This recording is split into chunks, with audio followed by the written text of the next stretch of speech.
Hey, what's good, what's good, what's good? Welcome to Reflections of a DJ, the R.O.A.D podcast presented by DJ City and Beat Source. I'm one of your hosts, DJ Crooked. We got DJ Never. Yo, what up? We got DJ D Miles. What's good, what's good? We got Jamie the Great. Yeah. And we got a special guest. He's originally from Atlanta. And he's been in Vegas since probably like 2013, 2012. And like ever since we started the podcast, right, Nevi? Yeah, man. He's been like threatening us. Yeah, come on. yeah. He's been like, come on, man. Why you, I'm not on there yet. Why you haven't got me on the podcast yet? You know, he's been pulling me aside. You know when motherfuckers grab you by the back of your arm, dragging me to the side of the booth, like, yo, what's going on? What did I do? Y'all got a problem with me? I'm like, I ain't got no problem. How come I'm on a podcast? But anyway, we got one of LV's finest, J Nice. Yes, J Nice, sir. J Nice.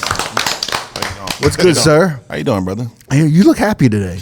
Today. You look happy today. You usually pissed off about something, man. Every time I see you irate about something. You got the ice on, Because, loose you know- button. You know, J Nice gives me these kind of pounds. You know, when I walk in, he looks at me. He already has like, he looked like he just yelled at somebody, right? And then he does one of these, like, man, and then he gives me a pound. He don't even look at me. He just kind of looks around, like he's looking for somebody. He's looking for the next person to yell at. Who fucked up? Who's looking at me funny? It's a lot. It But be a you- lot going on. It be a lot going on, bro. I ain't gonna lie. But you look happy today. You look at Today, peace. you know what I mean? You know, I cried yesterday Oh man. because of Okay. Coolio. You know what I'm saying? But Rest in peace, Coolio. Yeah, Yeah. for sure. And then you know, just today, you know, you woke up and it's another day, and I'm like, to be honest with you, you know, that was real close. You know, so I'm like, man, you know, I'm glad that I got the tap on the shoulder to wake up.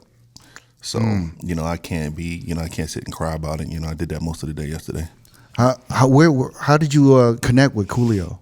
It's so funny, man. Like, you know, a lot of people don't know. You know, I do a lot. You know, I DJ a lot. You know, and I play for a lot of artists. And I really don't. You know, I've never been the kind of guy that want to be, the loud. I want to be in the back. You know, I really just want to chill. But I've known Coolio for 20 years. You know what I'm saying? Like, I met him in Atlanta with Pac in '95. Really? Damn. Yeah. So, and it's funny because we had already, like I'm mad, like me and like Too Short and Cube and everybody, like I've always been cool with those guys, just because I'm a DJ. I worked in the radio station in V103 in Atlanta. So, when you have an opportunity to meet, everybody, Coolio used to always come to Atlanta for something. Sometimes you got artists you stay in touch. Some motherfuckers you don't. Mm-hmm. We DJs. We meet artists all the goddamn time. And I've always been on the DJ on the conference call. I'll be like, man, don't be giving me the bullshit. Like now that you trying to get your music hot. Don't disappear.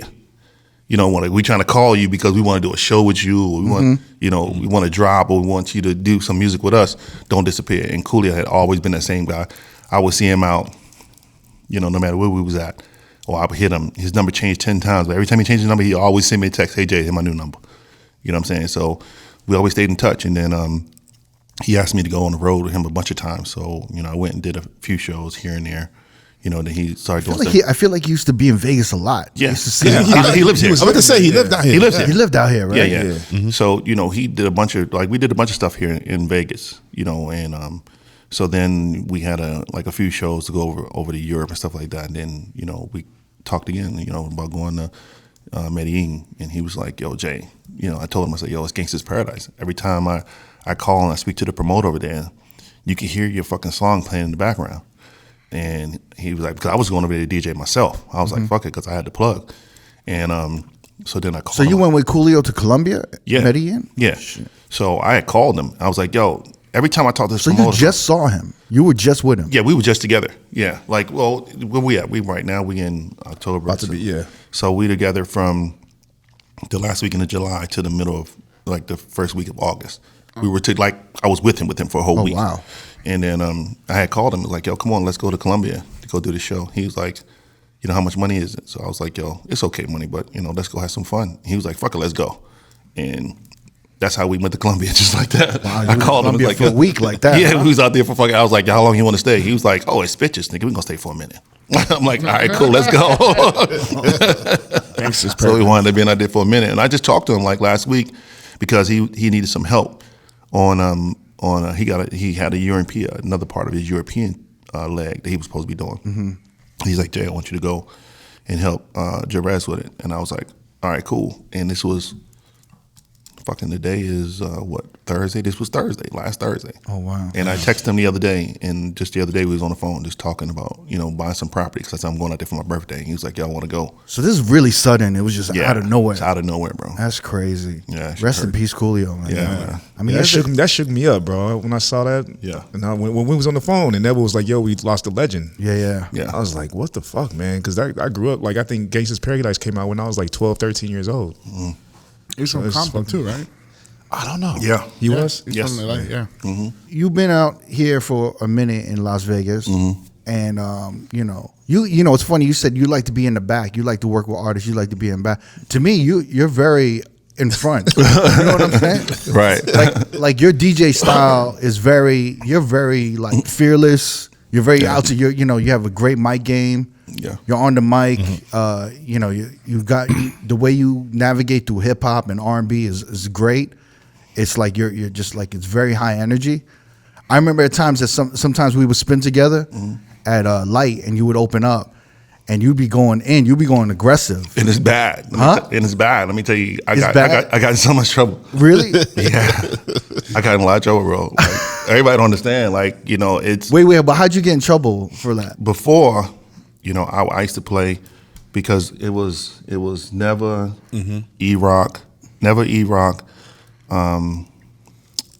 Kid Funk, yeah, and then Sincere, and then it was me. 'Cause I came in last, and I used to go and just listen. And John used to always say to me, do your thing.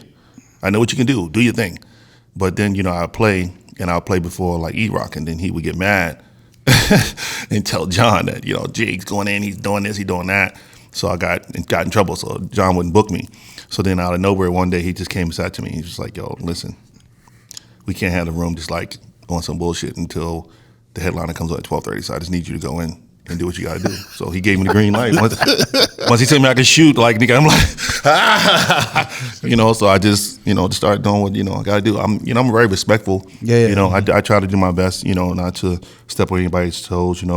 Yeah. Him and I played together, a bunch of times. And, Oh yeah. and I'm real respectful, and I make sure I try to. No, but it's it. I mean, you guys are going like Never's very much.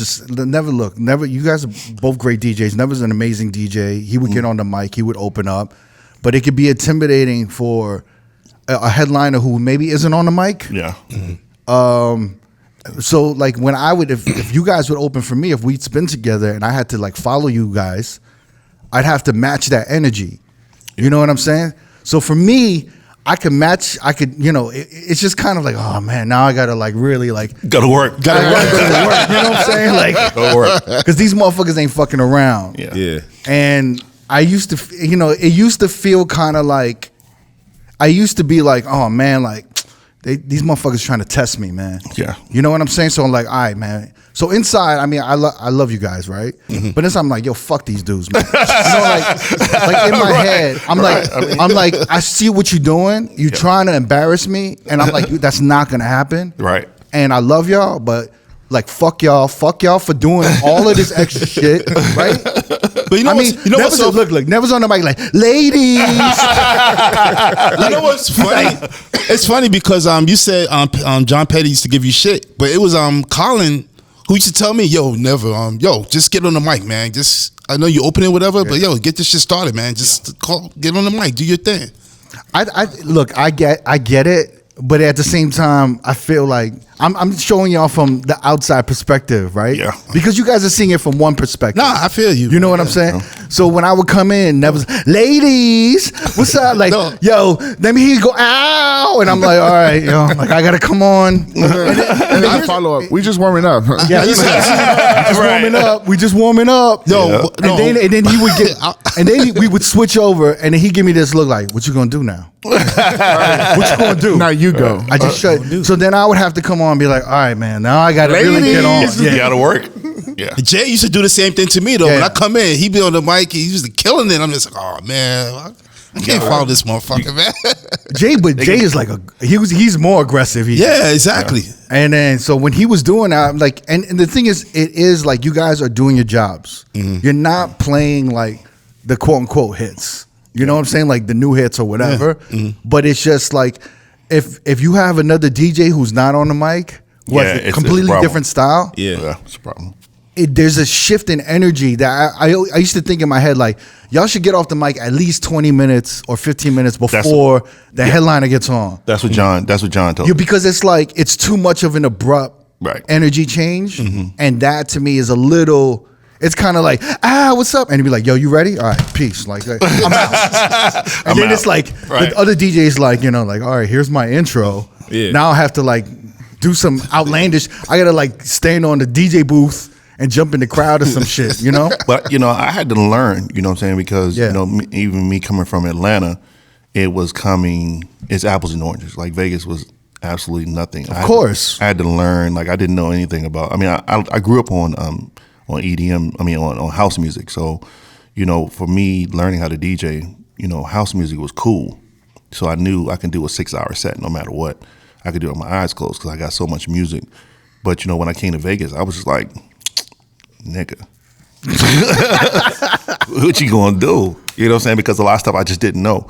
Like I didn't know anything about transition songs, and I didn't know anything about EDM. So you know, I used to ask, and I used to ask Never. I used to ask Sincere. Sincere's real quiet, but he used to help me out a lot. Sincere's a great DJ. Greg Lopez is my man. Like that's anything. Another good one. Greg Lopez. Listen, man, this dude, man. I will call Greg and be like, yo, Greg, I need help. You know, like just recently, I ain't gonna lie, like maybe like last year, I had to go DJ in Tulum. And, you know, I don't have that sexy. Look at you like Columbia, Tulum. Yeah, I travel. I'll be out here. You move real thotty. You go where the thoughts are. That's where you got to go. You got. He goes to all these thotty destinations. You got to go. You know what I'm saying? He's like the second level of D-Miles. Because there's nothing else in the United States we can do. We've done it all. Like we've traveled and done every state in the United States. Every shit is trash. So now let's go out of the country. It's trash. It's straight trash. And so now we can go. Why you say the U.S. is trash? Man, it's it's so funny because like I go to places and I listen, you know, and it's not, sometimes I go and I got a DJ, sometimes I don't, I'll just go because we hear different music, you know, different music played a different way. I can go from here and go to Houston, hear the same shit, the same fucking mix, that's played the same exact way here that I went to Houston or I went to LA. It's just, you hear the same shit, the same fucking 30 songs. Everybody's playing the same shit. You know, so when you go out of the country, you know, you got to go, it's like cleaning your palate. You get to go and listen to different music and, you know, feel a different vibe. And I like to just do that because it gives me a different like energy and outlook on shit. So, you know. That's interesting. So I want to talk about this. So you guys obviously headline and stuff. When you guys have an aggressive opener similar to yourselves, how do you guys feel? I'm just wondering. Well, it's kind of like I told you, Jay Nice used to do it to me, and I'd be like, "Oh man, I gotta follow this guy." But then you would do it to other motherfuckers, right? You know, but you know, I don't think I'm as aggressive though when I do it. Pretty. I mean, me, you know, Jay just go. You know what never does, which makes me nervous. Right when I get on and I'm DJing, I never knew this, but go ahead. He stands right next to me. Yes, he does, with his arms crossed. Right. He do that shit like too. He used to stop and sit right on the fucking speaker. He's looking at me like, what you gonna do?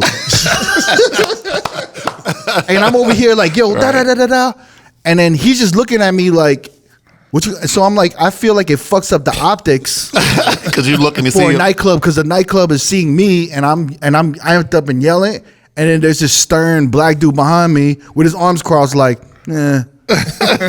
Oh, I heard this mix before. Yeah. Oh, he running that again. Okay. We've been together fucking 10 years. Of course, you're supposed to know your man shit. Like, and then if I do something different or new, I get a little lean in like, oh wait, what was that? And then he kind of looked. You know, that's all in your head, man. Nah. He just said you do the same thing, Jay. I mean, to answer your question is like for me, I tell people all the time, like, you know, you only get one shot. Eminem said this shit in the song. You only get one shot, nigga. And you know how you quoting Eminem now. You know how these clubs are, man. You only as good as your last gig. So if they don't like you, or you did something fucked up, man, they really be like, nah, we might book them only once. But you know what? I feel like that's the energy I feel from you guys sometimes. Yeah. Where you guys were so not nervous about your job safety, or you know what I'm saying, but it felt like, damn, I got to do this, or I'm gonna get yelled at. Right. There was like this pressure, right? Yeah. And that's why like I couldn't really get mad, or I couldn't feel no type of way or complain, because in the end I'm like, yo, these motherfuckers want to get their shit off. Yeah. And honestly, you guys are opening for some headliners that shouldn't sometimes be headlining. Yeah. And I'm like, yo, like I get it. You know what I'm saying? Like I get why you guys do what you do. Yeah. Just for me, I'm just like, you know. Do you remember what you told me one night? What? When I finished one night? What? You don't remember? I talk to you a lot. What are you talking about? I mean, we used to talk a lot more when you played all the time, but you know. Yeah. No. But like after a night, you came up to me, you're like, man, you know, that's why I like you, Crooked. And I was like, what are you talking about? It's like, you never complain about me. You know, you just come on and you just do your thing, and you don't worry about Everybody else. You don't worry about me going too aggressive. And he's like, and then you just kind of like, you do your own thing, but then you take it to another level. Yeah. And I was like, inside, I was like, nah, man, I'm not happy about what you do. Like, I tell people it's so much music out there, in the way everybody, like, even if Never plays, you know, I've never had an opportunity to play with him except for that one time at The Mayweather shit. Yeah, the Mayweather shit. You know, I really, like, I tell people, it's so much music, so the way that you play it is not going to be the same way I play it. You know what I'm saying? So even though, you know, we'll play together or how we do it, we have so much music, and a lot of people don't want to take the gamble and be like, okay, cool, let me go to the left and keep my room. So if you can go to the left and keep your room, go to the left and keep your room, you know, if you can do it. You know, but once again, we have a club. We're playing in clubs of 2,000 people, so you have to, you know, you got to put in that work. So if you don't, you know, people complain, you know, that, oh God, I've been here since fucking 10:30 and the music is trash. And then everybody feel like we doing some Kid Capri shit. You know, putting on Kid Capri's opening DJ, and he's fucking trash, so Kid Capri can come in and look like a fucking superstar. Yeah. So, you know, I mean, there's got to be a balance. The dynamic right? of the rooms has changed, though, right? Like, I feel like in the last 5 years, like, you really got to work to keep the room for the first 2 hours. It didn't used to be like that, right? You could kind of like ease into the night before, right? Yeah. Like from 10:30 to 11:30, you could have a vibe. Because now you open the door at 10:30, fucking, there's all these fucking people running the fucking club. It's always been like that, though. Yeah. To be honest with you, it's always been like that. Yeah. I think. You know what? No, it started to get like that when you moved out here, like in 2005, 6? Yeah, because 2006. when I used to we used to have opening up and close at Jet. I mean, I had this big club at Jet, and I would open, and you know, I'm used to New York. And 10:30, I'm trying to keep it sexy. Yeah. Right. I see everyone drunk, and I'm like, yo, I gotta turn it up. You gotta go in right away. What we did was there was the art of like playing like older shit that used to pop, but I think around the 2010s, motherfuckers was like not trying to hear old shit. Right. Like there was a generation that didn't want to hear. It's not like now. I feel like now you can get away with older music. Yeah. Maybe because it's post-pandemic, motherfuckers was listening to older catalogs. Yeah. But like in the 2010s, it was like, why y'all playing this old shit? There's so much new shit out. Yeah. So then there was this like disparity on what to play. Yeah. And You can't play too much new shit. But you really couldn't even play the old shit. I feel like it was weird just- in the early 2010s. You really couldn't play no new shit because a lot of new shit was popping. Yeah. Like a new hip hop song would drop and it would pop. Yeah. A new EDM song would drop and it would pop. Around 215, it was like hit or miss. But hip hop was still hitting, so like openers would stay away from new music. Around 2017, it was like new music wasn't hitting as much. 18, 19. Yeah. So I would have rather opener played new music Yeah. and then left the older anthems and hits for me. Yeah. So it's like, as we started going towards 2020, it was like, yo, play the new shit because that's not really hitting. Like, Right. They want you to play new shit early now. and Like, then, what the fuck? And then opener be like, yo, there's so much new shit out. I'm like, yeah, but which one's hitting? Right. Like, Right. which one's hitting? And then they were like, and I'm like, yeah, exactly. Like, Right. Yeah. you know what I'm saying? Like, you running all the old shit that works. Yeah. You know, so I was just like, so I think it kind of changed, but I think openers are supposed to understand this, engage. Yeah. But I think, and I could be wrong. I just feel like there was music directors that put everything together and coordinated everything and put it in check, and that started disappearing in the 2015s Yeah. And then from then on out, it like completely changed. You know, I heard a lot when And, I wound up sitting in a lot of these meetings because, you know, I like do my own shit, my own events. But, you know, when you start sitting in these meetings with these directors and you're talking to them, you know, they'll sit and they'll say, like, you know, the DJ's not, you know, making me dance and have a good time with my girlfriends early. Like, we came with our girlfriends, and I used to read the emails that we used to get at Light, you know, about, you know, DJ's not going in and making people have a good time, because people that are there early might not want to stay until 2 o'clock. They might want to do the 10:30 to 12:30, and then, girl, we gone. We going home and go to sleep because we old. So they don't want to do the late thing. So, you know, then, you know, that's when, you know, I started getting the emails like, man, we need you to start playing like you doing headlines. Instead of me having, you know, one headliner, we won't have two. We want you to just go ahead and do what you got to do. Never going to know. He knows what he's doing, so he'll be able to do it.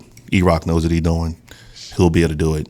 Go ahead, Jay. Just do it. It's funny he says that, because I've even dealt with that at a couple of venues where like they'll come to me before the club opens and they're like, look, just go in at 10:30. Yeah, it's okay if the songs get repeated by the headliner. We know who the headliner is. Blah blah blah. Like, you know, don't take it any kind of way. Just do you. Just go in. And I'm like, are you sure? Like, because as a respect factor, I just wasn't brought up that way. Yeah, you know what I mean. To do those, to just burn a crooked or a never. You know what I'm saying? Like, I didn't feel comfortable with that. So like, it just kind of bothered me. But I understood the business side of it, why they might feel that way. Yeah, I mean, like I said, I got in trouble for it, you know, at the end of the day, you know. but then, you know, at the end of the day, you know, I start, you know, that's when, because I didn't have a good relationship, you know what I'm saying? It's different when you have a relationship with somebody. I could pick up the phone and like, yo, you know, this is what's going on. This is what I need to do. This is what he said for me to do. Da, da, da. I was on the outside, you know, just trying to get in. So for me, trying to do. I mean, let's talk about that. You moved to Vegas from Atlanta. I want to talk about Atlanta, definitely. Yeah. But I want to talk about when you came to Vegas. You said you were coming to Vegas around 2011, 2012, but you moved here like full time 2013. Right. And then were you trying to like crack into the scene? Nah, you know, to be honest with you, bro, it actually had absolutely nothing with me being a DJ. Like, you know, I lived in Atlanta, me and my kid's mom, because I was DJing at B103 and working at Club 112 in Atlanta.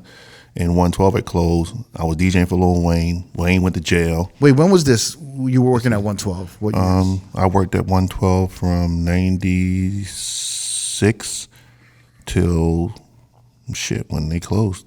Like 2010 is when they closed. Wow. 10, wow. It's 14 years. Yeah, I was here for a long time. Oh shit. That's crazy. I was the guy that got to the club at 3 o'clock in the morning. And I played till 11 o'clock in the morning.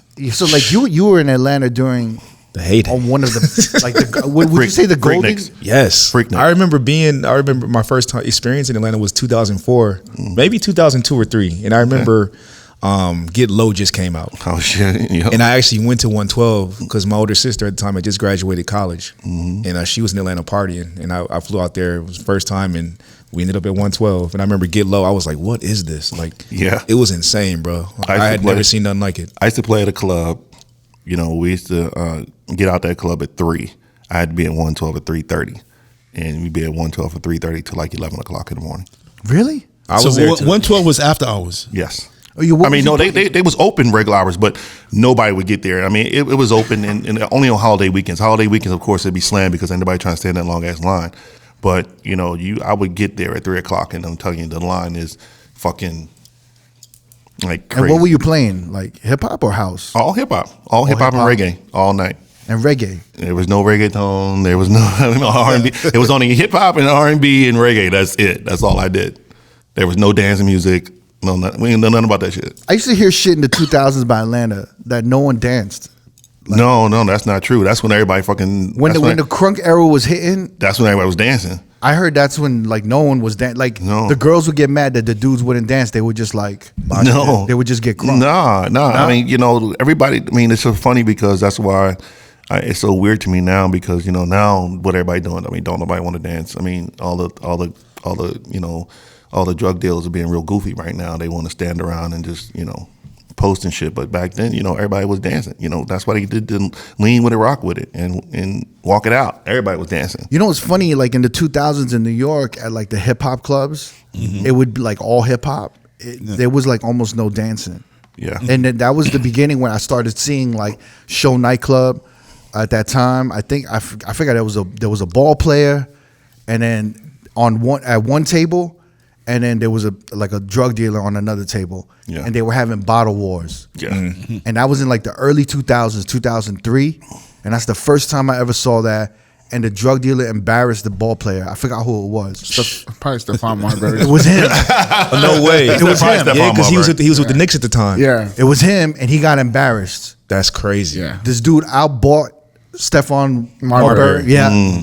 And then on franchise. top of that, had 2 stacks of like 5s and 10s and threw him in the club. It's the first time Who was the drug dealer? Do you know who it was? I don't know who it was. We don't know. Yeah. But I remember like we were like watching the shit, and I remember like all the money falling, and my boy was gonna pick up the money, and That's a no. and I grabbed him. I was Right, like, don't do that. I was like, if you pick that shit up, I'm leaving. Right.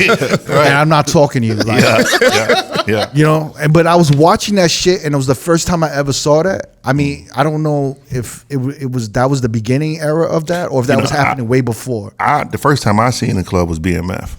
Like, because, you know, Yeah, I heard- I was, shit, yeah. I was there before, you know, Jeezy and T.I. and everybody. So, you know, I mean, not before they were there, but I'm saying before they got big. But, you know, BMF is the only people I think, let me think, that Wait, was really in what the year club was that? What year was that? Like 04 maybe? Shit. I don't know. I got to go back and look.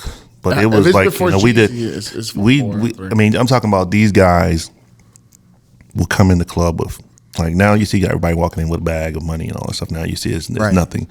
Man, they used to come in They used to battle with Diddy, right? duffel bags of just money and throwing it like it was nothing. Meech was a, They Meech. I bought my first truck because of Meech.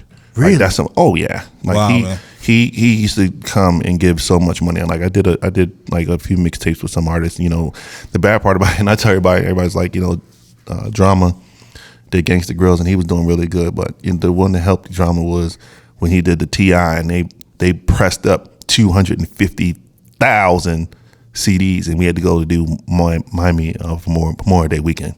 We went to Miami and they gave them shits out. Just these CDs. Gave them all out, 250,000, and that was Gangsta Grills everywhere. And then he came back, and that's when he did the shit with Jeezy. I was like, get the fuck out of here. So he popped off in Miami. Is what you're saying? So that you know, because me and John was playing But the who same. paid we was for playing- that? You're saying Meech Meech and them? paid for Oh that? yeah. Because me and John Meech was playing paid the same. for, club. all right, man. Me You gonna and- get in trouble for this? You that Meech paid for Drama's tapes? Oh no, but he knew. I mean, everybody knew that. I mean, it's not Yeah. like it's something. No. Like it's, We didn't know that shit. no, Jeezy and BMF, they used to run together. Yeah. So you know, at the end of the day, I mean, it's you know public knowledge. But you know, me and Drama played in the same clubs. So you know, and that's just being at the right place at the right time. And Meech was like, "Come on, we're gonna press this shit up. We're going to Miami, about to fuck it up." And that's when I first time I ever seen Lamborghinis at all different colors. They used to call them Skittles. And they used to pull up in front of the club with every fucking club, every color fucking Lamborghini. So this was 04? This was in like in 04? Let's see. It had to because Jeezy came out like 04, 05. So 2000. It had to be somewhere around there, 2002, 3 or 4. I mean, definitely in the 80s, they must have been balling the fuck out in nightclubs. Oh yeah, like I and doing this pulled, shit, I yeah. pulled, Rich. yeah, all them dudes, they was doing that. Just drinking out of champagne bottles. Oh, yeah. Like throwing money in the Dapper club Dan. and stuff. They was bigger than the rappers. Yeah. Yeah. For sure. That's my first time ever getting a bottle from somebody. Where? When? When BMF used to come, like when the club only used to find out that these niggas was coming to the club. Walk me through, like, all right, give me the year and walk me through one of the illest nights you've ever had at 112 or in Atlanta. The biggest night that we've ever had, you know, and I would, like, for me, I would definitely say 112 for sure, because, you know, we get to the club and, you know, Tommy, his name is Tommy Williams, he used to be the owner of the club, and he used to tell me, like, Jay, they bought out the bar. I'm like, who bought out the bar? He's like, you know, BMF bought out the bar. Meech came in here and just brought me $300,000. So they want everybody to drink for free. Jesus. Oh shit. So for you to get in the club, you still had to pay, and it was $400 what year a was person. this? What year was this? Had to be Shit, 02, 03. it had to be 2 or 02. You saying $400 a person? So this must be a holiday weekend. No, No. no. Saturday night, boy. Yo, Like, that- it was only night because I did. yo, you realize that's like Hakkasan numbers? That's what I'm saying. Yeah. Like that's like Hakkasan. We're talking 400,000. You say 300,000 the buyout, And then $400 a head to get in. $400 a head to get in. But making 300,000 in one night, that's like some Hakkasan excess numbers. Yes. Yeah. And this what year was this? And though? that was piss in the toilet money. Like we used to go there and you go to the bar and you be like, okay, I want a bottle of champagne. And the waitress would be like, walking around like whatever you want. I want a bottle. I want a bottle of Hennessy. He's walking around like Nino Brown with a straw in the champagne. Dude, this when Hypnotic was out. You know, remember everybody drinking Hypnotic and Hypnotic and Hennessy. It had to be 01, 02. So what is that? So that's 02, right? So it's had to be 02, 03. That's like 02, 03. Yep. Just Incredible Hulks. Incredible everywhere. Hulks. Yeah, Incredible Hawks, exactly. That's my first time. I'm DJing. Oh. I'm DJing, so I'm thinking, you know, I used to get a waitress to bring me a drink or two, whatever. You know, I got friends that's buying bottles or whatever, but it's the first time that, you know, Meech walk up to me and was like, yo, here, Jay.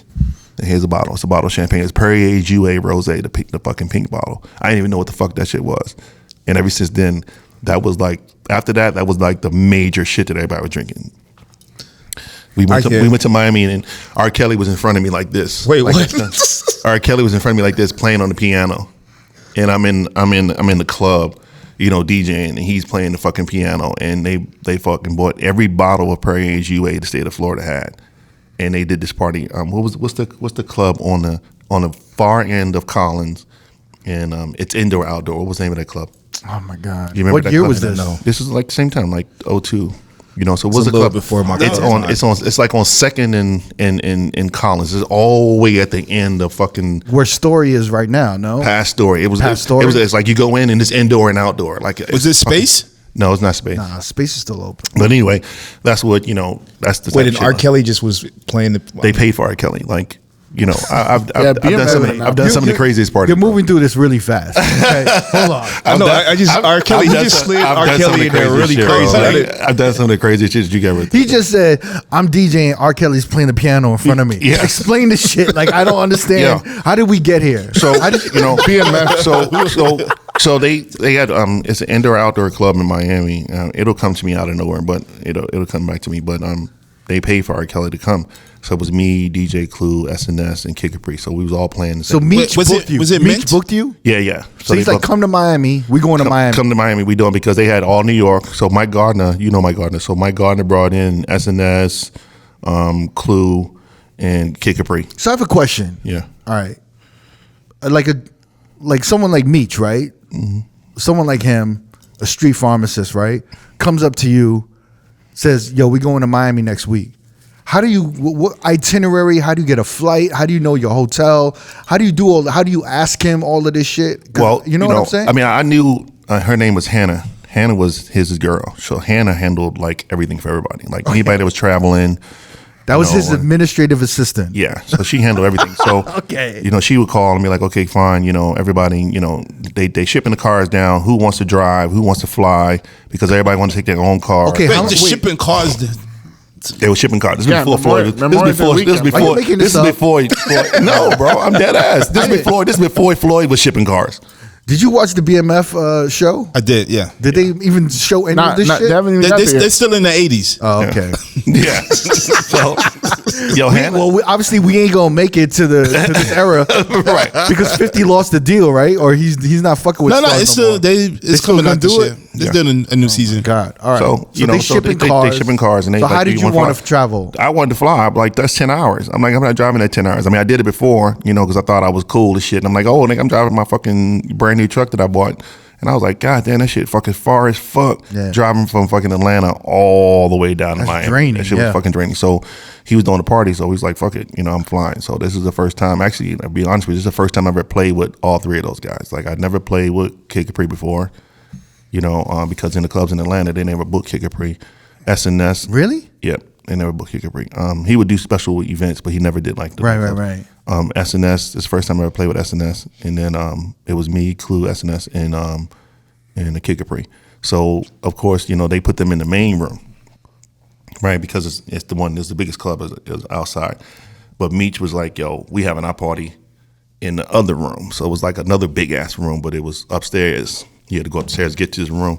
And that's where R. Kelly was in that motherfucker playing on the fucking piano. He was just in there fucking around. And I was DJing. He was like, "Yo, play my song." You know, and this was R. Kelly yelled at you to play a song? No, he didn't even yell. I mean, he was actually cool as shit. He was like, whatever, because he was supposed to perform and it was supposed to be down in the main room, but the piano couldn't be down there. They already had the piano. What era of R. Kelly is this? I'm trying to wonder. This is 12 play. 12 R. play. Kelly. Okay. So, I mean, but like I said, I mean, he was cool as shit. So, that's how a lot of artists are. It's usually their handlers that are assholes. 9 out of 10 times. Artists, they're pretty cool as shit for the most part. Their handlers, they're the people that are around them are assholes. But, that shit was my first time ever playing with those guys.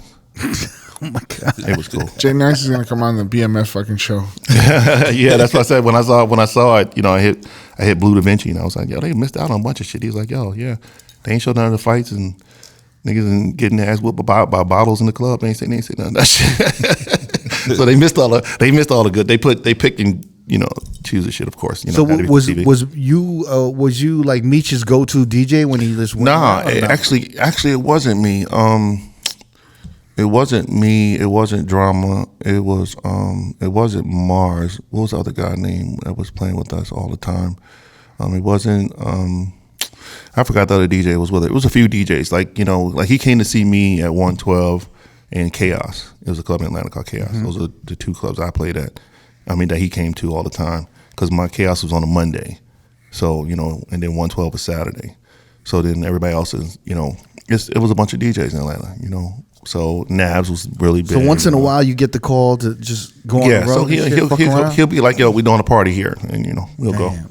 But, I've done that a bunch of times. I mean, that's how I started working with Shaq. That's how I started working with Floyd. You were doing Shaq's like all-star comedy jam thing that he would have when it was like all-star weekend? Nah, man. Like, it's funny because I worked with Shaq from 2000 to 2015.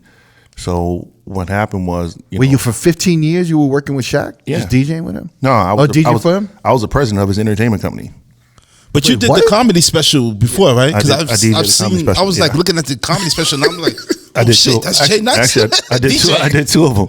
When you heard it drop, Jay Nice. No, they showed the drop also. They showed up like, oh shit, that's Jay Nice. How long you had that drop for? Jay Nice. You know what? The funny part, bro, I had it forever. Yeah, I've had it since Atlanta. I've been using that fucking drop forever. I haven't changed it. It sounds like you've been. It sounds like it sounds like there's some history behind it. Yeah, nah, it doesn't sound dated. It just sounds like there's history behind it. It's funny because this is my first time using Pro Tools. Like I never knew how to use Pro Tools, so I was talking into it, and I had said, Jay Nice, just check it, and it wound up having an effect on it, and I was like, oh shit, that shit sound kind of hot. You're like, give me that clue effect, Cluminati. You know what I'm saying? So there's a store, yeah, you know what I'm saying. So that's how I had it. But to go back to me, it's funny because 112 is what introduced me to Floyd and Shaquille. At the same time, like it's funny because Shaq's cousin, his name is Mark Stevens. He was always doing Shaq's parties, and he was like, yo, Jay, we doing a party. They always did the events, during the NBA season. Shaq always did a party the day before. Any city they went to unless they had a back-to-back. And his cousin would always be like, yo, Jay, we doing a few parties. You want to DJ? And I'm like, all right, cool. And then it's like maybe 1999 going into 2000, he hit me and was like, yo, I'm tired of going on the road doing these parties, man. I'm just burnt out from it. And I'm like, yo, can I do it? And he was like, sure. You got the plug? I'm like, yeah, I got the plug. And, I ain't had no plugs. He's like, I got a plug. I got plugs. I know DJs everywhere. I can get it done, but I was lying like shit, and I didn't know anybody. I knew a few people. I knew some kids, and some DJs in New York and Miami and stuff like that. But I didn't know like San Antonio, Houston, and like some other places that the teams play in. And so, what do you need the plug for? Because I had to call the club and find a promoter that wanted to book, Shaq to host a party. Mm-hmm. So, the good thing about it, once again, it was fucking Shaquille. So it wasn't like it was too hard. It wasn't like you had to, you were selling. It's like I'm trying to sell a fucking Volkswagen. Right, so, it was kind of, it was cool. But then, after a while, I started, doing all the events. And the percentage that I was getting was trash because I had to give, everybody else. So I was like, fuck it, I'm a DJ. I'm a DJ and I'm a fucking book him to do the parties. So his cousin Mark would make sure Shaq got to the event. So during the day, I would handle all the business like this on the computer, handle all the business, and then I would go into the club go DJ. You know, as soon as he gets there, I start DJing. So that's how So I you were started. doing this for 15 years. Yeah. And you were juggling 112. 112 MV 103. and being on V13. Wow. What was your role on the radio station? I was just a mix show DJ. Okay. So it was just me, Greg. I was doing Greg Street show. Oh, shit. So me and Greg, you know, was on the mix show. So then they had another radio station that opened up, and I moved and pivoted, you know, to another radio station. So you've seen Atlanta change, right? How Yeah. long were you like DJing in the clubs in Atlanta? Since when? When was the earliest? 96, 96. 95. 95. So he's out the Freaknik era, Yeah. into like the Outcast Dungeon Family era. I Wait. seen it all grow. When did the Freaknik era end? Right around 95, right? It was like Tupac, and that was the last one. Yep, Yeah, 96. Yeah. Like right when Biggie and them died. It's crazy. So did you do the last one? I did the last one, You did the last Freaknik. the last big freak nigga that was in Piedmont Park. I did shit. that, and that's when Who was performing? What was it? What was it? dude, Pac, Big, What? you know, the whole Bad Boy family, of course, Snoop, like everybody. Like Holy when I say shit. it was like the biggest shit ever, like everybody from Atlanta, like any artist you ever thought of that was from Atlanta, everybody performed. It was the craziest. I've never seen that many people, and black people at that, in Piedmont Park. I don't know if you ever been to Piedmont Park, but Piedmont Park is fucking huge. So it's like Central Park, you know, in New York. Yeah. It's fucking huge. So it's just like people, and it was crazy. You know? That's fucking nuts, man. Wait. So why did they shut it down? It was just too much. You know, it got to the point where, you know, the highway was a party. Too many people were showing up. Too many people, like, because you could drive. I mean, you got North Carolina, South Carolina, Alabama, you know, everybody that New can York- go to New York Tennessee. used to come up New York there. used to come down real heavy. All right. So wait, when did Freaknik start? Like what year? God. No, that's a good I question. think it was like the late 80s, maybe 90, 91. Because I remember Luke kind of put it on the map, right? Luke did it real. Yeah, Yeah. Luke crushed it. It says it was conceived in March of 1982 Yeah, Oh, Spelman shit. Wow. There you Really? go. in DC. In DC? Yeah. Wow, I didn't know that. Spelman College was the first one. So, Oh, that's Atlanta. yeah, that's Atlanta. Yeah. Wait. So it's been in Atlanta since 82? Yeah, it's been around. But it must have been different. It must have been like some, It was small. and then maybe towards the late 80s or early 90s, it just started. I mean, going you crazy. know, I think it really blew up when Luke? So Def blew up. Like when Jermaine really blew up, and Jermaine was like, "I'm putting on for my city," and he's trying to start doing his own shit. He's like, "Yo, this is my city." You know what I'm saying? I'm doing. So this must have been like 90, 92. So it's around there. 93. So Jermaine don't play. Wow. Jermaine was like, "This is my city," nigga. So he started doing these major events. Like, you know, he was doing concerts, and actually, you know, he was one of the people that helped me. He was like, "Yo, Jay, you know, you got to make yourself an asset. Stop fucking DJing for fucking $1,000, where you can just do your own fucking shit and make fucking $20,000." So that's when I really started trying to move a different way in reference to doing my own thing, because I got tired of people trying to tell me that I'm only worth their budget. And I'm like, no, I'm fucking worth more than your budget. You know, so that's why I bitch and complain. When did he tell you about that? This has to be 20. This has to be 20, maybe like 2005 or 6. 2005 or 6? Yeah. So Jermaine came to me one day because I did Usher's wedding reception. So Really? yeah, I've done a lot, bro. I just don't tell everybody because I don't know why. I just never been that kind of person, bro. I've done a whole lot of shit. And We you know, I can't. listen to a lot- I mean, you should put it on the internet. You should at least have a bio. Yo, I ain't go front. When J Nex used to tell me like he knew this person, that person, I'd be like, this nigga's lying. Yeah, I mean, I ain't gonna lie. Everybody, you know, a lot of entertainment directors didn't believe me. They was like, "Yo, you don't know this person. You don't know this person." I'm like, "But I fucking know everybody." You know, and it's so funny. Everybody asks me. You know, I'm not gonna tell my age that day, but I'll tell you one day in private. But you know, I'm old. I used to be Biggie's DJ. It was me and Clark Kent. Wow, man. Really? Are you the one that he threw the bottle? No, that was Clark Kent. That was rest in peace. DJ. What's his name? He was down with Fletz. Fletz boy. He just passed away. What's his name? He kind of looked like E40. I can't think of his name. Oh, Big Cap? Yes. Big Cap. There Yeah, you go. Big Cap. Yes. Yeah, yeah. Mhm. Yeah.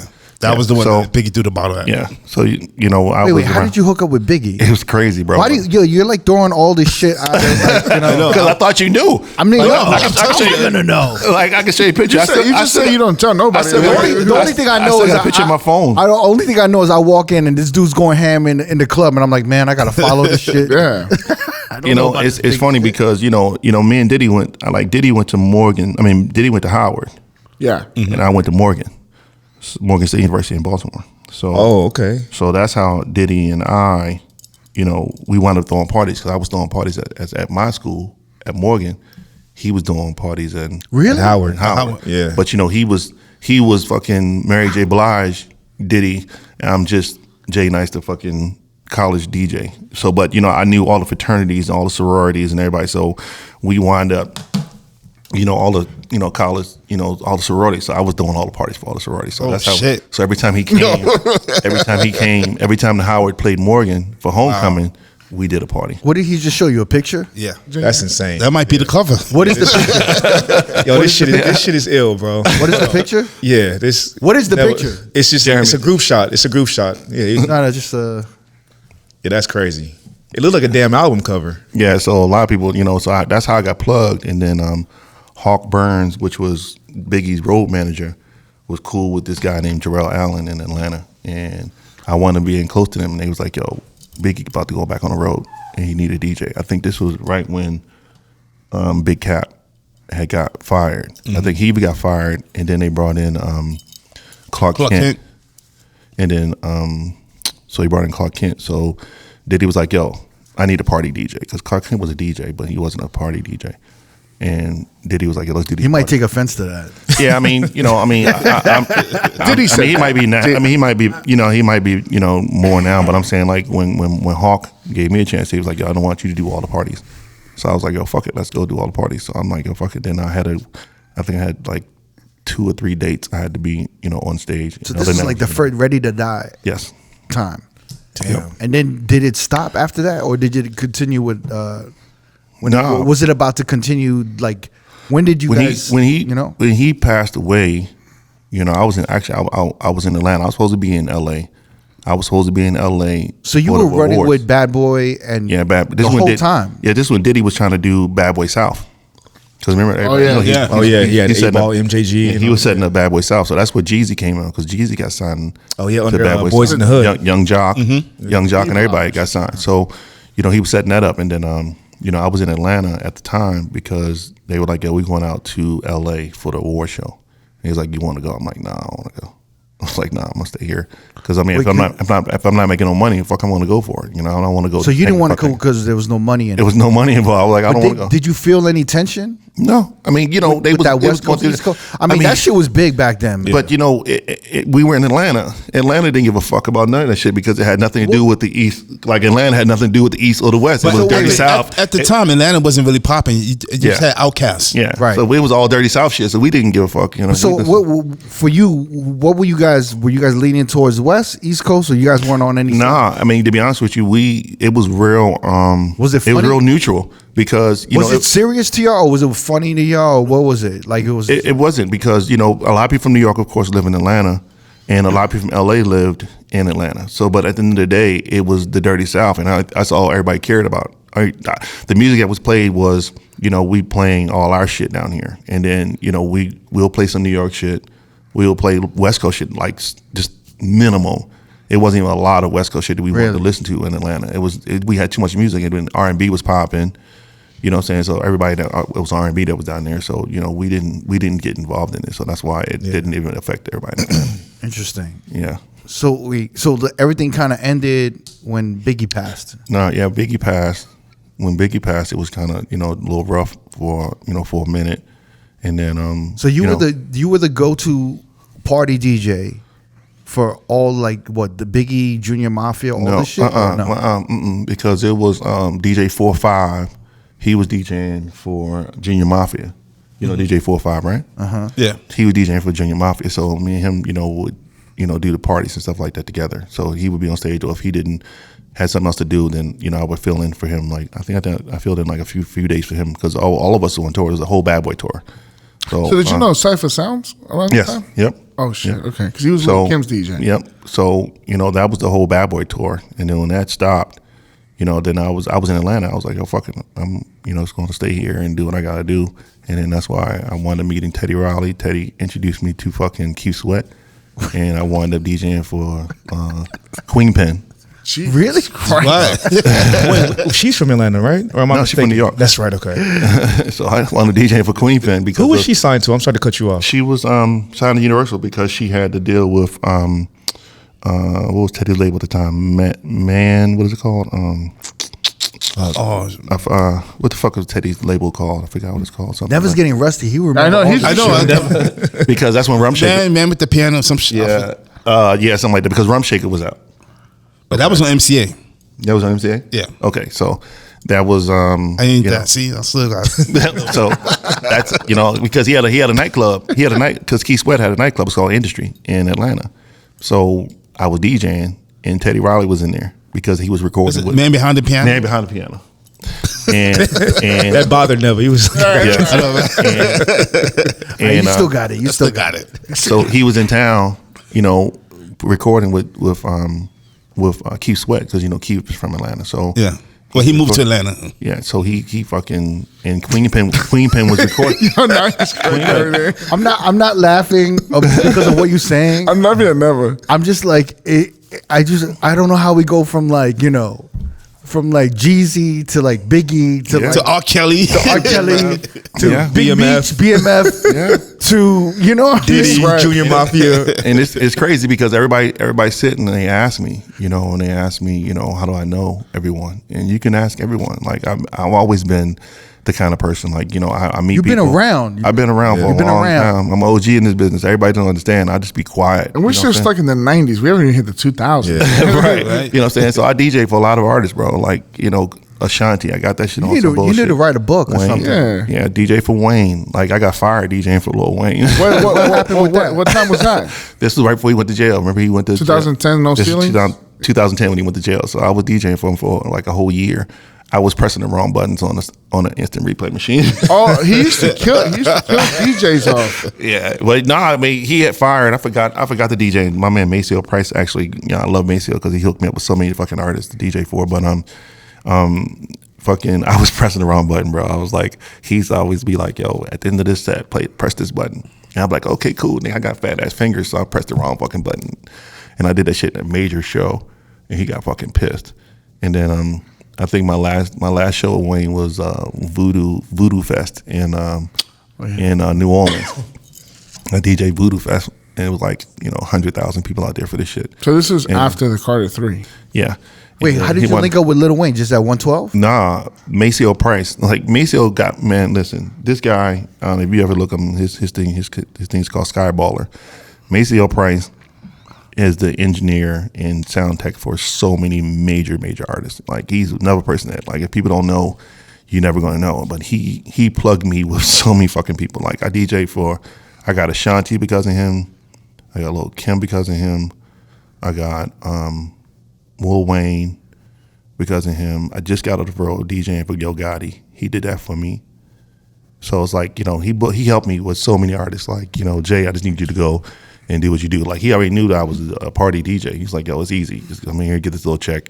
It sounds very similar to like Active. Like Active is like kind of the go-to DJ for like Big celebrity. certain live acts and and hip hop and R&B. And you've been doing the same thing. I didn't really know that you did all that. Yeah. So you were on the road with Ashanti Yeah, I was on the road with Shanti. during what era? What era was God, this? this was God, I got to look back and look at my date and time, but I But you- quit. but this- I quit that one. you did quit it. I hated it Why? because like no, it wasn't even that. But because like Why you shit on her? She would go. Because that documentary just came out. And She would go. So was this during the Murder Inc. era? This is doing Murder Inc. era. She would fucking sit. She would go to and stay in the fucking Ritz Carlton and put us in the fucking Holiday Inn. As y'all should be. Fuck that. Fuck that. I fucking Queen of R&B. I fucking hated that shit, bro. Like she be in a limo, we be in a white van. Like I was like, fuck this shit, because I was already DJing, doing my own thing, and I was like, It wasn't her. It was probably Irv Gotti's. Yeah, Irv didn't want you to be around. it wasn't really her. It was her mom. Her mom was like, yo, we keeping all the money here. Like even her stylist and everybody in a nice fucking, we in a white passenger van, like we fucking kidnapping kids and shit, and we like, fuck out of here. I hated this shit. It was really that bad? It was bad. And really? then Wayne was bad too. Really? Yeah. I mean, it was only reason Wayne was bad because I got fired. If I didn't get fired, it wouldn't be that bad. So who was your favorite? Big, hands down. How was Big? I mean, he's the nicest person in the world, dude. Really? Like, he was the coolest shit. He was the coolest person. I still remember like it was yesterday. Like he's no the one coolest has shit. anything ever bad to say about Biggie. He was cool. You know, he was cool. Shaq has been cool. Like I've worked for him for so many years. That was the best job I ever had in my life. And then Where do you pretty good. come up in the height of Shaq? Like where are you on? Shit. You a To tall his motherfucker. Shoulder. I think I come to like his chest. He's what, 7'2", 7? 7'2", 360. Yeah. I don't know how it would feel like working for somebody. and Fucking just diesel. Yo, bro. looking at him. I And saw DJed him- with Shaq one time. I came to like his stomach. Yeah. we come around there. But you know, but a lot of people like I'm mad about that shit now because now, you know, he getting all his fucking flowers. I'm not mad about the DJ shit because he did it because me and Irie taught him how to DJ. You talking about? Yeah. I was gonna ask you that. I Me was and- gonna ask if you Me and Irie. Irie, like from Miami. Yeah. Shout to Irie. Yeah, the Irie. mayor of Miami, right? Yeah. Yeah. Well, you started Wait, what do you mean you and him taught him? because Like me you guys working- had a chalkboard and you guys Nah, were because like, nah, These are the four like, bar you know, count. One, because you know he always did music, you know, because of the Future He had Nick. the, he he had the, He was the rapping. Twisms. Yeah, so Label. what's up, he already- Doc? What's up, Doc? So Can you rock? What's up, Doc? We didn't need you to sing it. It was, I just remember because he performed it on Arsenio Hall when I was a kid. well, he had a, and you love that shit. You were like, I was yeah. so Irie, you know, he had a place in Orlando, the big ass crib. So I didn't know that. No. I when I know started- either. That was a when I started working, Now we know. When I Now we started, know. when I started working with him, you know, he already had all the studio stuff in the crib. So when I used to go to the house, you know, his house big as fuck, but I always knew where the basketball court was in the studio. So I'm like, oh fuck it, I'm gonna go to the studio, and he had DJ equipment, so I was in there just always fucking around, you know. So you would DJ. just stay with Irie? no, this is a Shaq house. Oh, I'm sorry. Oh, sorry, Orlando sorry. Magic. No, yeah. Yeah. Oh, we okay, pay for okay. So I thought you were talking about Irie. Yeah, No, we no, thought no, about no. Irie having So Like, damn, that's- Irie doing. I was doing it that big. Irie got a big ass house in Miami. I know he killed it. I didn't know he had another house Yeah. with a ball court and all this shit. Oh, no, And then he was just housing DJs. Right. So one day I was in there fucking around, and he already had the equipment because he used to sample. Yeah. You know, so he already had the equipment. He had the Pioneer, you know, the 900, and then he had 2 CDJs. So I used to go in there, and then he's want to practice. And first thing motherfuckers want to do, like, nigga, no, learn how to fucking And his play the record. palm is like the size of the turntable. Yeah. So, you know, I used to sit there and like do a bunch of lists, a bunch of songs, and he'd say, yo, teach me. So I did a bunch of songs here. Just learn how to blend them. So I would walk away, you know, but you can hear it. I would walk away and then come back and like, yo, you fucked that up. Do that shit again. So we used to, just that's how I did. And then he wound up, we did a bunch of shows. I booked him for a bunch of shit. He DJ'd a bunch. And then he came one day and I booked him at Chateau, which is actually his Yeah, club. that's where I DJ with him Yeah. in Chateau. So Oh, here in Paris? yeah, Yeah. In the Paris Vegas. Hotel. That's his club. He owns it. Oh, that's Shaq's club? Yeah. I didn't know that. Yeah, Hex. Wait. Shaq owned Paris? I mean, the Chateau? Yeah, in Chateau, Paris. Hex. You know, Hex used to be Sugar Factory. The right down Yeah. there, yeah. So the Kim Kardashian, that whole Sugar Factory thing, it was all the investment group in them. Shaq is a part of that. So he owns that. Is Chateau Yeah. still open, right? Or is it closed? Still open? I think it's still open. Still open, huh? Yeah, it's actually, you know, funny part, I talked to Steve Kennedy the other day. They're making more money down than they did when they had GA. Because now, only way you can get in is if you have a table. So if you don't book a table, you can't, But which is crazy. they have that priceless view, right? Yeah. In Yeah. Chateau. So Chateau is a club. When did that shit open? It's been open since like maybe 2007, Really? 8. It was something else before Chateau, though. I It was risque. damn. It was risque. Damn, Neverson. You're over 2 today, bro. Yeah.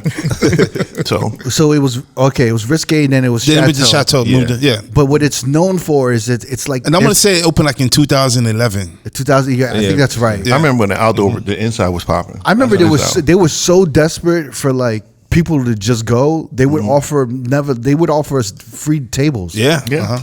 And we would just go, but they had this ill view on the rooftop, right? Yeah. yeah. Where they had the Eiffel Tower Right from up- the right yeah. overlooked it. So everyone wants to be like right where Right the there. Eiffel Tower is and all of that And then shit. across the street, Yeah. Bellagio, I Yep, believe. right across from the pool. Well, But You on a look summer out. night, that place would be dope because But it it- would be like nice out. you It know looks what I mean? really nice. Yeah. But was the outside always open? Because I've never Yeah. seen the outside. Yeah, it was always open. It was always It was, huh? Yeah. It was, But now- it was the second floor, as they Yeah. called it, because the first floor was inside. You know what I'm saying? Because the inside was really popping. Remember, the inside was, and then if you catch the elevator to go upstairs, then you can go upstairs to the. And now the inside, the first level is beer park. It's beer park. You know? The restaurant where you can like sit and eat on have a view of the strip, and then the second level is all just the nightlife. Yeah. yeah. That's interesting. I didn't know they did that change. Yeah. Well, it's really smart because everyone is literally going to that club for that picture of the Eiffel Tower. Yeah. Yep. So if you want that picture, you got to buy a bottle. Yeah. So Pretty much. now it becomes more exclusive. Yeah. And the picture means more because it's like we had to get this reservation. Yeah. And it's crazy. They make it more money, but they want to pay the DJs less money. That's just crazy. I'll never play there again.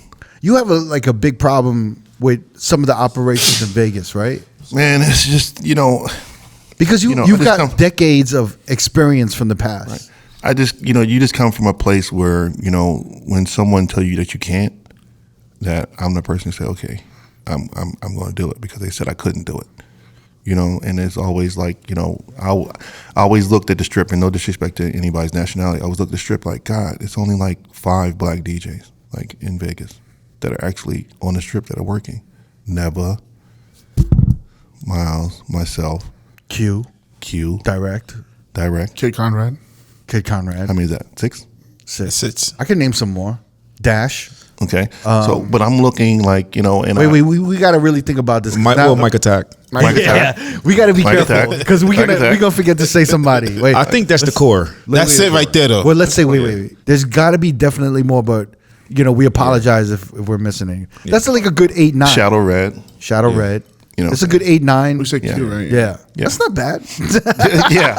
It's not bad. It was the fucking. Yeah. I mean, let me count how many Asian DJs there are in Vegas. 1. 5, It's 2, more. It's 5. more. It's more. MK. It's money. CLA. CLA, MK. Kitty. Yeah. Who else? I mean, there's definitely more. Chris It's Cut. more. Chris Cut. All right, man. Well, Yeah, I get but your point. I get your so point. though. so when it's always they just felt as though that if you didn't come or you wasn't in here when everybody was either a bar back, a bar manager, or you grew up with them and now they're entertainment directors, you don't know them. So for you trying to come in, it's just like it was hard. That's kind. I mean, it is weird in Vegas because I think also like I've spoken to a lot of people and I've been here for like 15 plus years. There's a lot of ego in Vegas, Oh yeah, for sure. like more than I don't know how Atlanta was. Yeah. but But see- there's a lot of ego in But Vegas. see, that's the problem. Like, I get that too. Everybody's like, some ego shit. Like, nigga, I'm never on ego. I'm really just real chill. So if you knew me and you had a chance to just sit and talk to me outside of me being at the club, or if you didn't ever had a conversation with me, you would never know. Like, I'm the most humblest person in the world. Like, I don't bother nobody. I'm real chill. Like, I just go and do my job, and that's it. I book a lot of talent in Vegas, and a lot of people don't know that. Like, I'm real quiet because the more I tried to book talent, the more that they would hate on me because they were like, a lot of the club owners were like, what we need you for?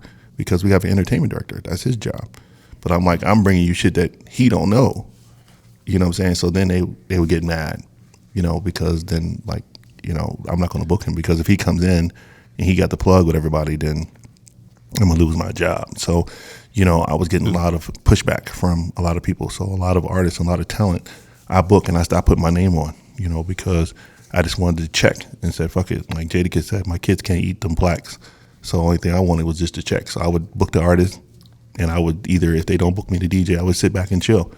I think him and I got into it. Not him, like personally, but it wasn't his fault at all. But we talking about D Miles. Yeah, we got into. What did you do? Oh, I remember this. Because What'd you do, D? he didn't do anything. It was because of At OTR, right? OTR because it was I want to hear this. It was Wale. Was it a fight weekend? it was Wale. Yeah, but it was a fight weekend. Yeah. So what happened? Jay was, Nice, yeah, set this up nice. I want to hear this. It's so funny because I had been talking to Eddie about signing on Eddie McDonald. Eddie McDonald. to sign on to Mac Agency, right? Yeah. Him and I had been talking to him. I was like, okay, cool, let's figure it out. He's like, Eddie McDonald, founder, owner of Mac Agency. Yeah. So he was like, okay, Jay, I'm gonna start giving you some dates or whatever. Da, da, da. I'm like, all right, cool. So I used to always hit him and ask him the different stuff. But see, Eddie, I think he knew about me because he asked John about me, but he didn't know exactly what else I do besides being the DJ. Because the DJ shit is nothing. We do this shit with our eyes closed, So I don't know about that, but yeah, okay. You know what I'm saying? Because we've been doing it for so long, Right. we don't stress about it. So, I had Wale is my man. I've known him for years. So Wale and his manager hit me. He was like, "Yo, Jay, we're gonna be in town for the WWF, and we looking for somebody to host a party. So I was like, okay, cool. Let me make some phone calls for you. So I had called and spoke to a few people, spoke to a few promoters and stuff like that, and spoke to On the Record. I've never done business with On the Record before ever in my life.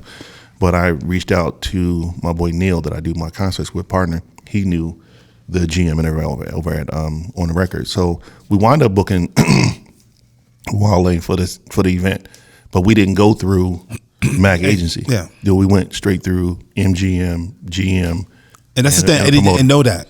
Eddie didn't know that. So, when it was time for, me to go, because they said, okay, fine. They booked me and they paid me to DJ. And Who paid you, Wale? It was a promoter that wound up doing it with MGM and On the Record. And they paid me to DJ. So I was like, okay, cool. So I really was chilling. So from the information you got from the promoter, you were going to DJ or headline and then... No, actually, I was only supposed to play for 1 hour because that's all I wanted to play. I said, I'm only going to play. They got 4 DJs. I mean, I know he was DJing, and then Wale had his DJ with him, et cetera. So I was like, okay, fine. Who was the opening DJ that night? I don't remember. I forgot it was opening DJ tonight. So it was like, it's mad DJs. I'm like, yo, fuck it. So I wasn't going to DJ. I'm like, nah, I got paid already. I'm not fucking DJ. I'm going to sit right here in the VIP section and sip on this bottle. But he was like, yo, I paid you. I need you to go DJ. I'm like, all right, fuck it. So let me go DJ. So I went and played, and then I had to tell him. So he was just like, yo, what the fuck? What the fuck, man? I don't know fucking about this. So I was like, bro. Wait, is that what you said? Yeah, he had a bunch of drinks. So sounds about this. So he was like, I don't know the fuck about this. I don't know what the fuck. So, I feel like this. First of all, I didn't know that he was even aggressive like that because I was like, oh shit, let me move out the way. I'm like, yo, dude, I'm sorry, bro. It's like, it's not even me. So I had to go to him because I think that like he had his family with him and everybody was around. Yeah. And I was trying to get set up. And I was asking everybody, excuse me, can you move? He was like, yo, it's my fucking family. Leave them alone. And I was like, I think it was your brother. No, it was my cousin. Like your cousin? Because we went to the Pacquiao fight there. It was my cousin. It was I think my aunt. I had a few family members there. So mind you, I'm just trying to get my laptop set up. I'm chill. I'm like, okay, cool. Let me go in here, do my little, hour, and I'm done. You know what I'm saying? So he was like, I know nothing fucking about it, and so he was pissed off. So I had to pull him to the side, and I apologized to him. No, I said, bro, I apologize. It's not me. I just came because they paid me to be here. So once to clarify, once he explained, I was like, I get it. You know what I'm saying? So he pulled out that laptop. I was like, what you doing? Right. like nigga, get the fuck up out of here. What the fuck you doing? Nigga, this ain't fucking light. So you know what? That would be a great prank to do. Just go around the city and open the laptop. Like just go around the city with your backpack and go to motherfuckers' gigs and be like, yo, what up? And then like Mike Attack's DJing, you just start whipping out your laptop. He'd be like, what the fuck? Yeah. So it's funny because after I apologized to him, I did my little bullshit and then I went and sat back down. And then next thing you know, I get a phone call, from this girl that had helped me meet Eddie. And she was like, yo, Eddie don't want to work with you ever again. I was like, fuck for? So he was like, well, because you went on and you DJ'd and it wasn't authorized. But I'm like, wait a minute, bro. I didn't ask the DJ. They asked me to fucking DJ. So I'm like, I'm just doing what they asked me to fucking do. I could have sat. Trust me, I didn't care because I knew it was a bunch of DJ. I didn't have to DJ. Right. So I went and met with Eddie because I had told Never about it first. Yeah. Mm-hmm. You know what I'm saying? And then So Never, you knew about this? Yeah. Yeah, he knew. I know, yeah. And I But went. you never told D? I don't think No. Afterwards, after it all went down, that's when I found out what had going on. So then I went to met with Eddie, and he was. I was thinking Never knew all about this, but didn't. Text me like, yeah, He never said it. He wanted to watch the car crash. Basically, Never was off to the side like this with his arm crossed. From a distance, this gonna be good. This is gonna be a good one. So talk about this on a podcast. So then Eddie was like, he'll never want to work with you again. So I'm like, okay, cool. So wait, you and Eddie, have you guys talked? We haven't talked since then. Really? I went and explained it to him. Like, Eddie, this is what happened. I can show you the contract. I can show you the fucking money that they paid me, bro. Like, what do you think? I'm like a rogue DJ. I'm just gonna walk up and start DJing at somebody's gig. Like, that is fucking crazy. Can I be honest with you though? When D told me that you came and you just said like, yo, I'm DJ, like you're like I'm DJing now. I was like, that's something I could picture Jay Nash doing. No, that's a fucking lie. Fuck out of here. But I can picture that shit. Be like, yo, I was gonna walk up. Yeah, cool your shit. We your shit. Like, get the fuck out of here. Nah, Like, this is my gig. Your gig. Like he literally he pulled up and he showed me the flyer and everything, and I was like, "Yo, I'm just now seeing this. I ain't even seen this shit." I'm like, bro, I'm not gonna. Yeah, I'm I not was like, disrespectful, wait, bro. what? Was this before or after you were like, fuck that? No. When he started pulling out the laptop, Yeah. and then he was like, "Yo, like I knew Wale was performing because one of the hosts had said it eventually," and I was like, "Okay, that's cool." And then it was just so much going on, and I'm still trying to concentrate. What's the DJing. first thing that came to your head when he pulled out the laptop? Fuck I you, don't know, bro. I was so confused. You know, like, you know, I feel actually- like that's a real Actually, good because way you know- to fuck somebody's head up. No, Yeah. Because it either means you're getting pulled, Yeah. right? It could mean you're getting pulled. Yeah. Yeah. That you're not doing a good job. You're not doing a good, like, And they had to bring someone else to DJ. yeah. In his defense, take he was over. like, "Yo, like Wale's about to perform." so Yeah, I'ma I think do- he I'ma thought do I his was set." DJing for Wale. Okay. Yeah. So that's how it, it came. But I told him, I'm like, I'm only playing for a little bit. Yeah. And then Wale DJ like pulled up like soon as I started DJing. Yeah. So, that it was just a hot. So wait, was a D, lot. is his story accurate? Very. Yeah, it was crazy. And then the next time I've been back, I ain't been back since what, Nas? I think I did Nas and that was it. Wow. So you and Eddie, you Yeah, guys- but it was funny because I didn't do anything wrong. Like, you know what I'm saying? Like, when we first initially talked about working together, Yeah. I sat there and said to him, okay, cool, tell me about how you do business and, how much you pay and how much the venues pay, et cetera, et cetera.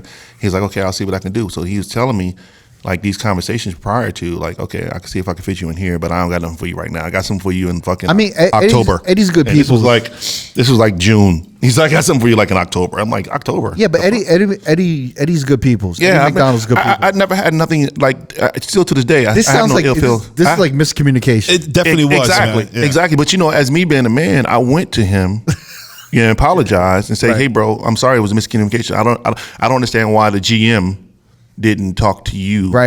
You know what I'm saying? Because you are in charge of the talent, DJ, the booking. and it still wasn't all good. And and I talked to him, and I thought we was good, but then it came down, from people saying that he didn't want to work with me anymore. I'm like, all right, cool. Oh my god. And it's like, and what I'm saying, you get caught in the middle of shit. You know what I'm saying? So that's But why, that, like a lot you know of what, times man? when people hear that, and that happens a lot in Vegas. Yeah. Like I swear to God, there's like 3 or 4 incidents in like my time in Vegas where somebody did something fucked up. I reacted and I got in trouble. Yeah. And it's almost one of those things where even now, I cannot react to nothing. Someone could literally snuff my mother in the face, and I'll tackle that dude, and they'd be like, "We can't work with you no more, right, kid." right. So like now, I have to like neuter myself and all emotion. Yep.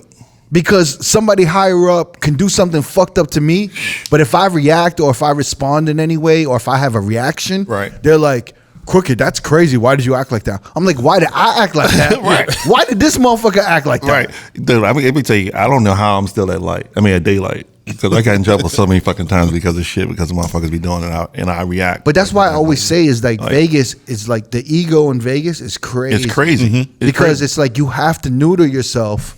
Yeah. Yeah, like something could be so fucked that like your mom, your mom's in the club, we gotta kick her out. She can't, or like she can't be here right Right, now. right. And you have to be like, okay. Yeah. And then inside you're like, you want to then, strangle yeah. somebody, and then you just gotta wait and send an email or wait 2 days or 3 days for a call For a meeting. and then they're gonna be like, we're really sorry about kicking your mother out. That was a misunderstanding, and you have to be like, no problem. Yeah, yeah. Shit like that happens. Yeah, because I get blamed for so much shit, and I had to scale down. Like, it's just on people that I was bringing to my gigs. Like I would get in trouble because somebody one of my friends threw up, and some chick, she threw up and she got thrown out the club. Next thing you know, I'm getting a fucking email. See, you bringing these drunk bitches to the club and da da da. Like, I get in so much fucking trouble because of shit. I'm like, I don't know.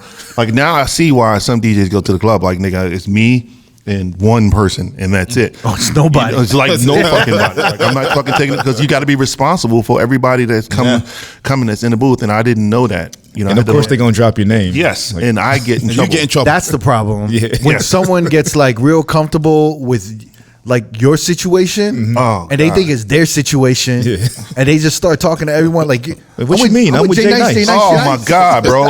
And and that's exactly in the security. I'm getting phone calls from fucking security because your fucking friend that came with you said this. I'm getting called from fucking.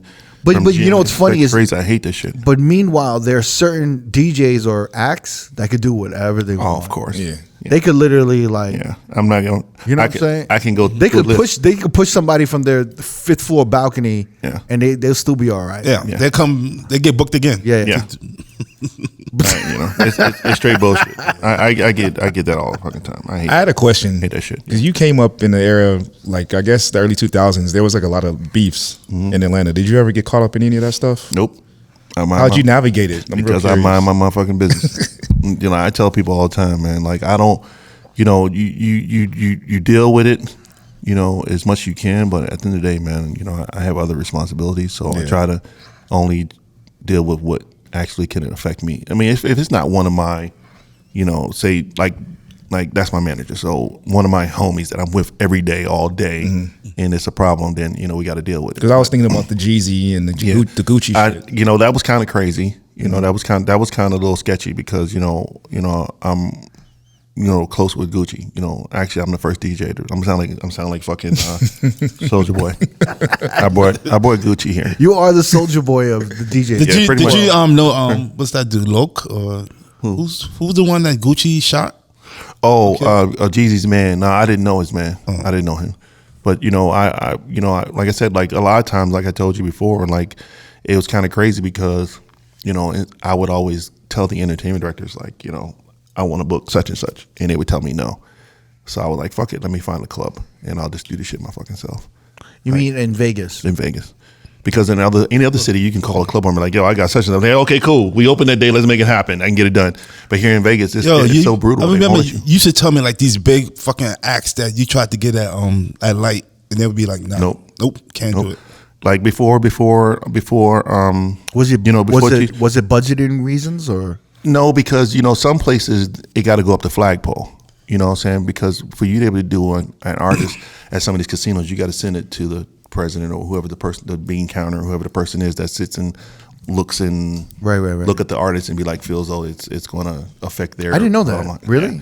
Yeah. So when I submit artists, even when I started Sundays at Daylight, I submitted maybe 30 artists to John Petty, and he had to send it to the MGM, and they came back with 5 out of everybody. Like I couldn't do. Like we fought to get Jeezy, we fought to get Rick Ross, like we fought to get these artists that we wanted. And that's all you.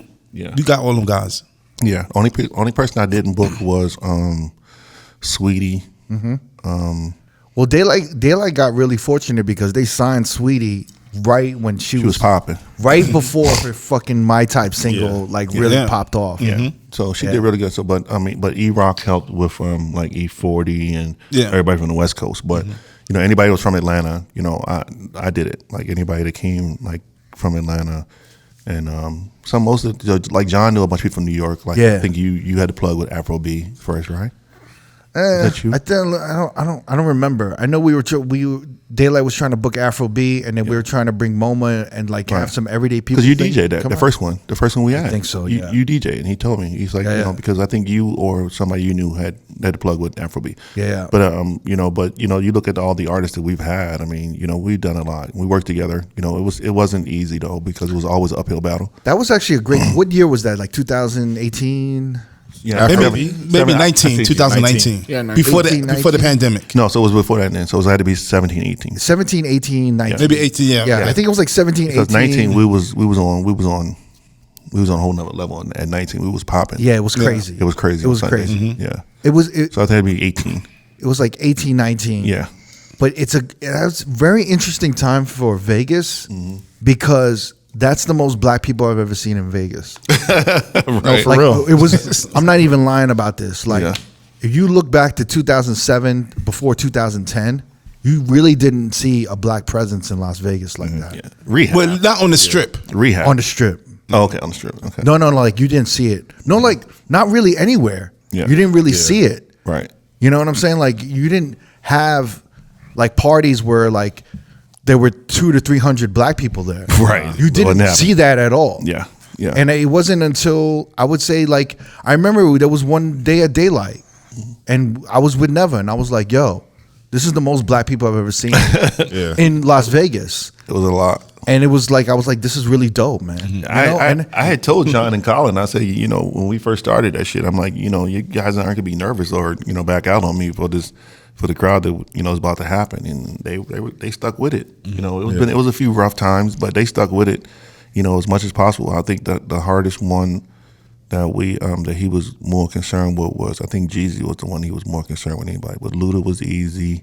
We couldn't get 2 Chainz. We just couldn't get the deal done to do 2 Chainz. It's everybody that Dre's got. He was signed with Dre's. No. Oh, at the time he was signed to One Oak. I had everybody. Oh, One Oak. Yeah. Okay. I had everybody before Dre's did. That was an interesting time, man, because it was like hip hop came back. Yeah. You know, it was like around after 2015. Yeah. That's when like there was literally battles for like One Oak, Hakkasan, Dre's, and I think Light and Daylight. Light and Daylight, yeah. You could probably throw Jewel in there I was- too, because they started. Yeah. I was fighting. Like, I ain't gonna lie to you. Like, we sit in those meetings on Tuesday, and I'm have my phone like this, and it's like we sitting around the round table, and I'm on the phone with like artists. Like, come on, man, don't do that deal with them. I lean on the DJ show real quick. I know you got another album coming out. You gonna need me, So I tell DJs all the time, man, we have all the power. You just don't use it like you should. Like, we gotta call these artists out. Be like, yo, listen, man. When you didn't have it and you needed help, who was there to help? You know what I'm saying? So that's why, I lean on the DJ shield, real heavy when I call these artists. Record labels, all these record labels that call me constantly asking, can you do this, or you got a plug? I'm like, yes, sure, but I need help because I want them to do a show for me. Yeah. So that's what I've been doing like for years. Like, everybody that I grew up and I've done music with or helped, because, I was one of the hitman DJs, I was one of the core DJs, so I was in the middle of all that. So, you be on those conference calls and they say, here, take my number. I was one of the motherfuckers like, and took their number. Until we got the conference call, I'm calling them like, hey, man, I need this, So, I mean, everybody from Atlanta helped me out. Like, Luda was there for me. Like, we called him like, yo, come on, man. He got it done. A lot of people came through. It was like, yo, Jay, I got you. It's crazy. I don't think like motherfuckers remember a time when like, yo, hip hop, but there was like a ban of hip hop in Vegas. Yeah. When was that? It was right after. I ain't never seen it. Like the That Rick Ross fight show. and Vic Ross. The Rick Ross is at Hayes. It was at Hayes, and then And then something happened at One Oak also. With but that Hayes shit was crazy because it went onto the Strip, right? And It was right on Flamingo in Las carried on the Vegas. Strip, yeah. There was like a shootout between 2 cars and like a cab exploded. Yeah. Like I don't even know there was what was in the cab. I was gonna say petroleum. It wasn't petroleum. It was a propane tank. Yeah. Right. I didn't even know they had propane gas for fucking cars. either. But it's like this taxi cab exploded. So it was like a movie. It was like a scene in a movie. And from then on out, I remember I was DJing at Hakkasan, and Ling Ling would try to bring in hip hop acts. They couldn't even announce anything remotely attached to hip hop at all. Yeah. Even if I think they had Mobb Deep come in, they had all these artists, but they couldn't put it on a flyer. They couldn't promote any hip hop in Las Vegas. Let me tell you how much I got in trouble. Do you remember Crown? Yes. Crown inside the Rio? Like, I brought Waka Flocka here, right? Oh, wow. So this is when No Hands was fucking on fire. So I brought Waka, and I did a deal with the promoter, and I'm like, okay, fine. This is my first time actually, really doing, in a casino. I did some smaller stuff in the clubs, but I never did the casino. And I did Waka, and I didn't know that the Crips is on this side and the Bloods is on this side. In the club? In Crown. And they started fucking fighting. In Crown. Like, Waka What year was this? Waka was Nah, man. This had What to year have was been you- 2011, 12. It was somewhere around there. Yeah. So you good on this year shit. I don't remember shit. I'm too old. I remember fucking years. I can remember yesterday. So, and they started fighting, and that shit spilled out into the casino. Oh, man. They went on the highway and all type of shit, man. I had to meet with the gang task force, the fucking, the crime unit. It was crazy. I was like, what the fuck, man? So I couldn't even do shit for like, maybe like a year and some change. I just sat down. I was like, I ain't doing shit. I'm just going to do this DJ. So that's when, Body English was helping me out, and Rehab was letting me do my thing, and Vanity was popping. So, that's another reason I just said, fuck it, I'm not going to book it. Like, I did fucking Kevin Hart and the Migos at Vanity, but I let the club do it. I'm like, y'all, I'll get it done, but y'all do it. Y'all run it.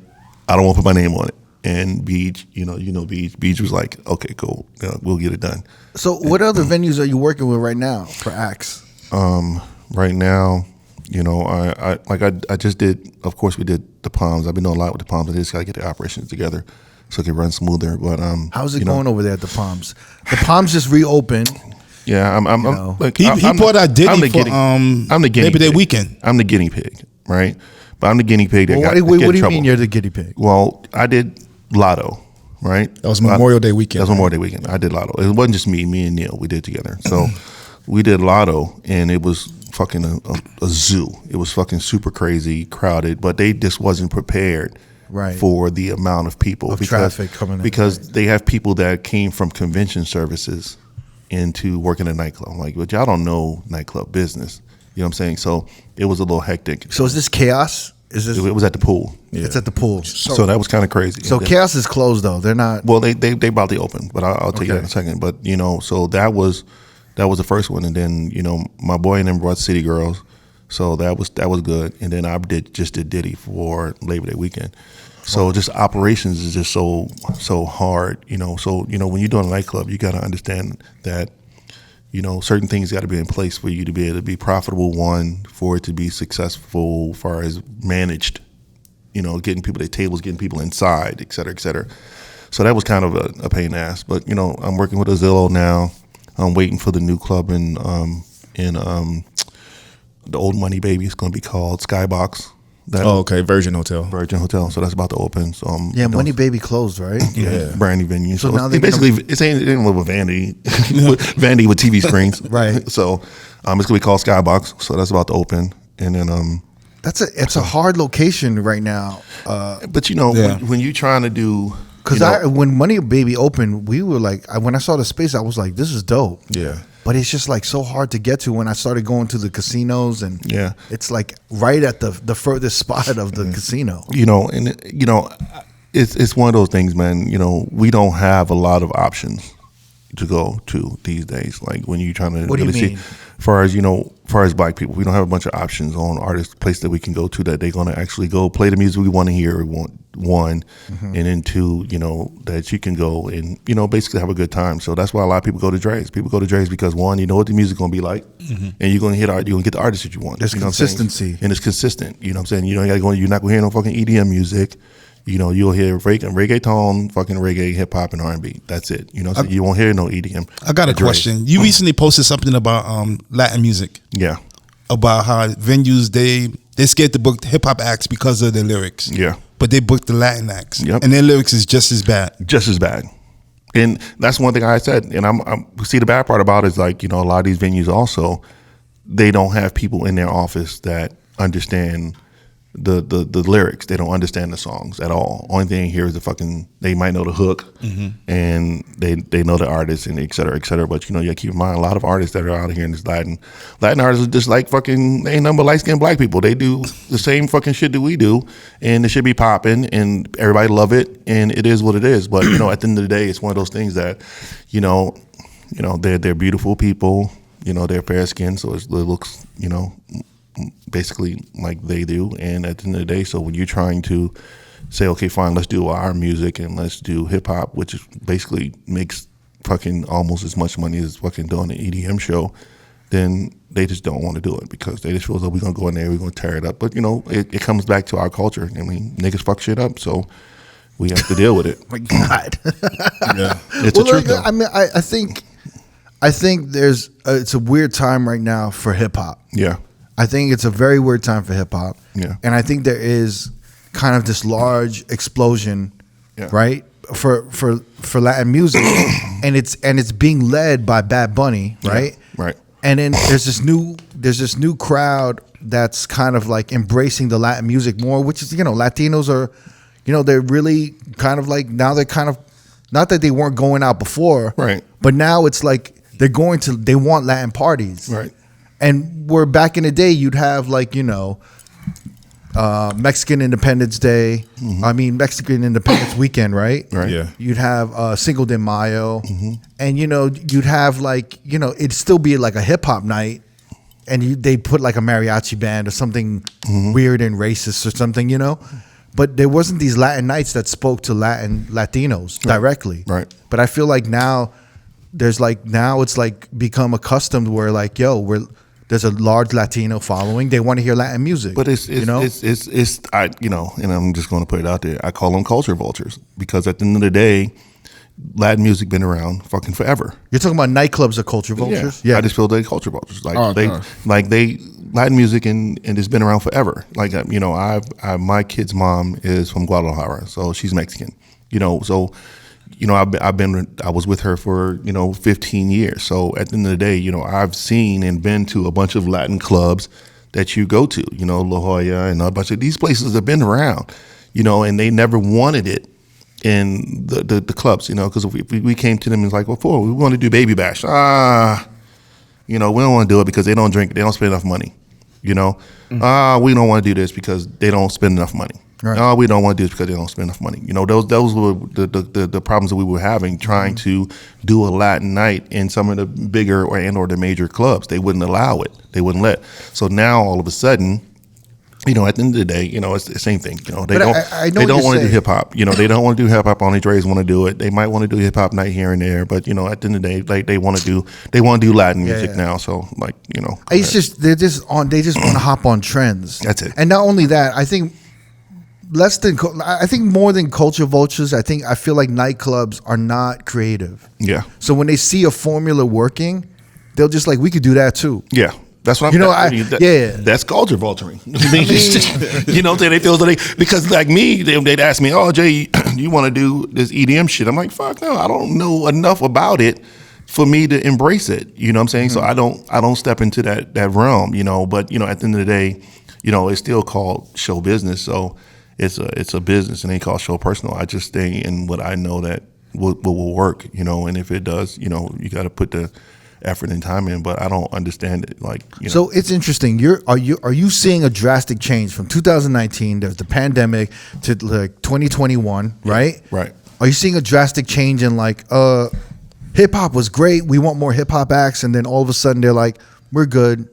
Are they making up excuses? Are they telling you shit, or are they just saying like there's no market for that right now? Yeah, they're making up excuses. I mean, it's not every venue. I can't say all, but I'm not going to call any venues out because I still do work with some of them. But some of them want to work and they get it, and they even willing to work with you to grow it. And others just like we want to. They like cookie cutter. They want to do it this way, and then at the end of the day, if they look at it like, okay, fine, we only made $10,000 at the bar, and nobody's buying bottles and all the tables are open, we're not making any money. We're not going to do it, And then if they do hip hop, it's like, oh well, we got to deal with these niggas. Yeah, they're gonna come here, they're gonna spend $50,000, $100,000 at the bar, but then my security cost is tripled. And I got to worry about, they tearing the club up. So, I mean, drastic changes. I mean, it's, I've been to clubs where, white guys fuck it up. I've been in clubs where Latinos fuck it up. I mean, it's just, Vegas is just one of those markets that, everybody come to Vegas to get fucked up. So they try to keep it as PG as possible so that, niggas don't tear it up. So in your opinion, do you think there's just a lack of venues that are willing to? It's a lack of venues. That are willing to try new shit or I think this is the only city in America that, like even in Orlando or, other places that got casinos, they have other venues outside of it. They have other venues like, you can go to another venue like that's on, Flamingo in Maryland, whatever, and people will go to it. I'm just saying hypothetically, they have other venues like Vegas, only venues that are good are the venues that are in the fucking casinos. Like I've never understood that. Like why, out of all the money that everybody have and all these guys, why haven't we built another venue or that holds more than, a hookah lounge, what I'm saying, that's big enough that we can, have events and do things that are not in the casino. Then we got to deal with the casino and the issues and the problems you go through. So we don't have that option here. So it's not a bunch of venues. So we get all fighting to get we all fighting to get, either DJ gigs or we're fighting, to do events in these venues. And some venues, they rather be dark than to give you an opportunity. And I'm gonna just tell you real. You mean you go. What do you mean they'd rather be dark? Closed. Like they'd rather be closed. Oh, Yeah. Then they give you an opportunity. You know, I couldn't even tell you how many venues that I've called and I know that they not even open on a Thursday or you're not even doing anything. Like I'll put up the money. You know, my team and I will put up the money. We'll bring the artist. You know, we just ask for the venue, and they be like, no. Like y'all not even open. Why? Why not get the money? You know, then they'll come with me like, oh, we need $50,000 bar guarantee. Okay, fine. We cut them a check for fucking $50,000 and we'll do our event. The next thing you know, they go, oh shit, yeah, well let's talk business now. Like, oh man, suck some dick. Like when I asked you in the beginning and we trying to do business, you know, as a regular businessman, you know, they just don't. They rather just be, you know, closed. But you know, at the end of the day, like I'm quite sure you get phone calls of artists and their artist management calling you all the time, like, hey man, you know, we coming to Vegas, or we got something. What do you got going on? You know, and they call me constantly. My phone rings all day, every day from artists, artist management, artist friends, artist cousins. Yo, we coming to Vegas. You know, let's put something together. You know, and you know, you send a message to these venues, and they rather be like, no. Yeah. No. I feel like everyone's budget's fucked up right now. Yeah. It's But, like, you know, but and with this, it it's feels like different. everyone's pulling back a But little bit. it's different though, because we're coming to the table as our own money. Like we're not asking them to put up a dollar. Right. You just need the space. We're just asking you for the space. So what do you think is the biggest problem, that they don't know you, or Well, they can't say they don't know me because I can pick up. I probably could pick maybe one or two venues like in Vegas that I've never done anything. Like I've never done anything at Zook, but you know I have been in communication with them. You know I haven't done anything at Excess. But you know when you after that, you know you walk up the strip. I mean, you know I've done anything else except for Marquee, but they know me at Marquee because it's Tao Group. So you know they pretty much know who I am. So Is it because you're a hip hop DJ? I don't even know, bro. To be honest with you, you know, because I think that you seem really frustrated. I think that I am because I think that they look at me as just that, like you're just a DJ. Like no, motherfucker. You know, I'm a business owner. Like I do a bunch of shit that has absolutely nothing with me being a DJ. You know, they don't want to give you because they feel as though that, like you said, they look at you as you're just a DJ. And like, so people aren't aware that you promote and then, or you're kind of like a booking agent. You can do kind of almost everything. And that's what it is. And you know, the what people, you should be as an entertainment director somewhere. Yeah, basically I should. But what you know, you yeah, while you put it out there, right? And you know, and it's funny because the venues that work with me, they understand. And they cool because they know, because I've never had an artist not show up. I've never had an artist not perform. Well, I had one that didn't perform. Summer Walker, she's trash. Wait, what, really? Yeah, it was fucking the worst booking ever. When was that? Is this in Vegas? This was fucking Grammys. So this recently? Yeah, At Light? for the Grammys. She was the worst shit ever. So, Wait, this was during the Grammys at Light? Wow, Yeah. Recently, huh? Recently, yeah, this year. She said she didn't want to perform that day? She didn't want to perform. So first of all, she said she was sick and blah, blah, blah. And then she got to the venue and didn't do anything. Then she tried to blame it on we didn't pay her. Like, bitch, yes, we did. We gave you $100,000, bitch. Don't fucking sit here and try to front like we didn't give you the bread. And she was acting real funny. So, you know, that was the only artist out of all the years I've done. She's the only artist that didn't want to fucking do what she was supposed to do. Man. She's horrible. I'll never book her ever again. I never book her. I never play her. But she's kind of had a history of that, right? Like I Yeah. think she did that at Day in Vegas. Yeah, I she think didn't she show had up. some issues with Day in Vegas. Oh, Didn't yeah, show yeah, up. Yeah, I will never, like, ever. And then she wasn't even apologetic to it. Like, she was just like, so. Oh, wow. So now, you know, I'll never do that. But, you know, I'm on some new shit now, though, because, like, the way that Diddy promoted that party we did at fucking Palms is astronomical. Like, no artist has never did what he did. Like, Diddy fucking promoted, you know, the fuck out of that fucking party. Why? I recently saw him at iHeartRadio Fest. Mm-hmm. He was performing there. He brought his son out. You know, they got that good song with they got With Kodak Black? With Yeah, Kodak yeah. Black, and it was a great energy. But I was thinking, I'm like, why is Diddy performing again? Is he trying to push that new single with him and Bryson Tiller? You know, to be honest with you, I really don't know. But at the end of the day, you know, it goes like this. You're going to do it until they tell you can't do it. You know, I mean, he's Diddy. You know, at the end of the day, until they stop loving him, you know, it's Also, like. didn't he start a new record label? Love Records. Love Records, yeah. So He's trying to push that. He's trying to, because I know I he think should that do it. single is under Love Records with him and Bryson. It most definitely is. He's definitely trying to push that. Right. You know, But you know, you keep in mind, Diddy's a marketing genius, though. So he know what he doing. So you know, he need to teach these artists, these A&R directors need to teach these artists how to, you know, do better. Like you getting artists these days, it's like, oh, I don't want to post that I'm doing a party. What the fuck? Yes, you are. In your frustration right now, working in this city, right at the moment, do you kind of want to go somewhere else? I don't think so. You know, you've been to like. I don't think so, because at the end of the day, Vegas is still the #1 entertainment capital of the world. So, you get frustrated, but frustration just comes with the territory. It's a part of our business. Everything is not going to go the way we want it. It's not supposed to be, just handed to you. God says, I give my hardest, to my strongest. You know what I'm saying? So at the end of the day, it's one of those things that, you just got to keep fighting. Everybody's not going to like you. Everybody got something bad to say about you. Mm-hmm. Somebody always think they know and they really don't have any idea, and you just got to keep fighting. I'm not going to just give up and be like, okay, cool. I get frustrated, but, I'm not frustrated enough that I'm ready to quit. It's a bunch of venues that still need help.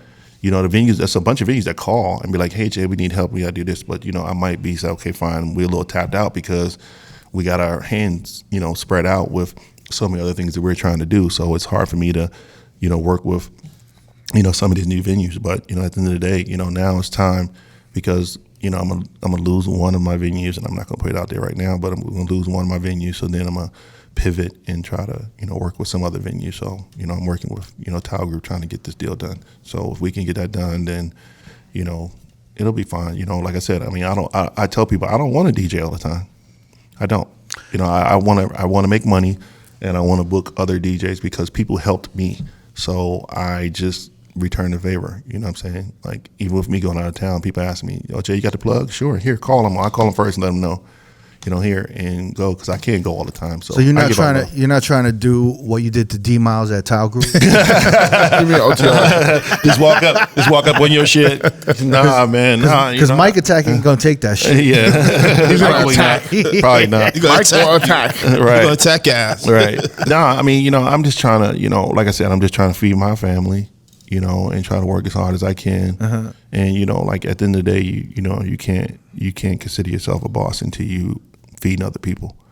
You know what I'm saying? So that's my thing. I want to help others make money. So I'm not greedy. Like I tell people, come on, let's get money together. Let's work. You got so much history in this game and devoted to hip hop, from Atlanta to Las Vegas. I can't even believe you were working everyone from, Biggie to Keith Sweat to to Meech to like BMF. It's just like R. Kelly. It's an R. Kelly. It's an insane, Shaq. Pac. It's an incredible career you've built, and it's still not over yet. Yeah, and it's funny, and I'm still working hard. I still got to, you would think that as much as I've done, it would get easier, but it doesn't, right? It doesn't. I was just having a conversation with somebody, and actually, ironically, they're working with, they're actually behind some of the bookings at Zook. Yeah, but they're also working with these other, venues and whatnot. Mm-hmm. And we were talking, and I'm like, no matter how old you get, you always have to prove yourself. Always. You never stop proving yourself to somebody. Yep. Or and I was like, it's so tiring and draining. Yeah. But that sets the difference from the ones who give up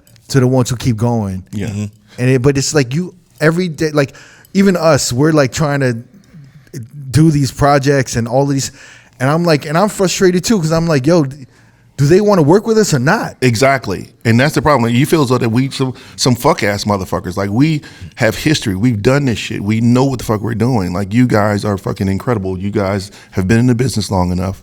You know what I'm saying? You know what the fuck you're doing. So why do they got to question, our integrity and question if we're good enough to do it? Like, it doesn't make sense to me that we still got to go through that. Like, see, even with me, when I did Lotto, I went to fucking 5 venues asking them, this is the hottest girl out right now. Let's do this shit. And nobody would give me a chance. And I even, no disrespect to, Petty, I love him to death. But, I went to John, I was like, yo, John, let me do Lotto. And he told me no. And then I wound up, having a great meeting because somebody put me in the meeting with someone else. Because like I said, people always look out for me, I look out. So somebody put me in a meeting with the people at the Palms, and they said, okay, fine, let's do it. And I wound up did, and we crushed it. So, it's one of those things, man. It's frustrating, as much as we've done and much you try to do in this venue, like they just still look at us like, fuck out of here. It's funny. I have this, I'm at this point in my career, in my age, where I'm kind of like, I know things don't last forever. Yeah. So then sometimes I'm like, do I even want to get started? Like, if I work with somebody, I'm like, all right, this is already a pain in the ass to work with right now. Let's say it's successful. I gotta be stuck with this motherfucker for 5 years, right? Because more likely we'll bank for 5 years, but I gotta deal with this motherfucker for 5 years. Yeah. So I'm at a point in my career and like my age where I'm like, you know what? I don't care about the money that much. Yeah. Like I don't need the money and like that much where I'm gonna be like fucking hating myself and hating life. Yeah. So like I'm really trying to work, and then the opposite happens where I'll work with really good people. And then I'll be like, damn, this is going to end soon. Yeah. You know, like this ain't going to last forever either.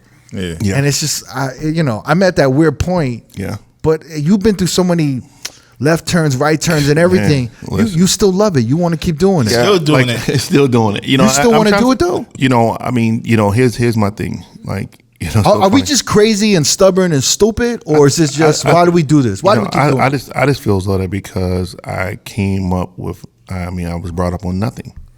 You know what I'm saying? So just because of, you know, hard work and dedication, you got to keep fighting for it because you know that you can do it. You know, and then, you know, what gives me the energy to keep going is because I still get doors closed in my face. Like, no. Okay, I can't? Oh, okay. So that gives me the energy to be like, okay, I'm going to show you that I can fucking do this. Right. You know, like I really, you know, I was going to retire from being a DJ and say, okay, fine, I'll open my own club. You know what I'm saying? Because then I can do my own thing. I know enough people. I know enough talent.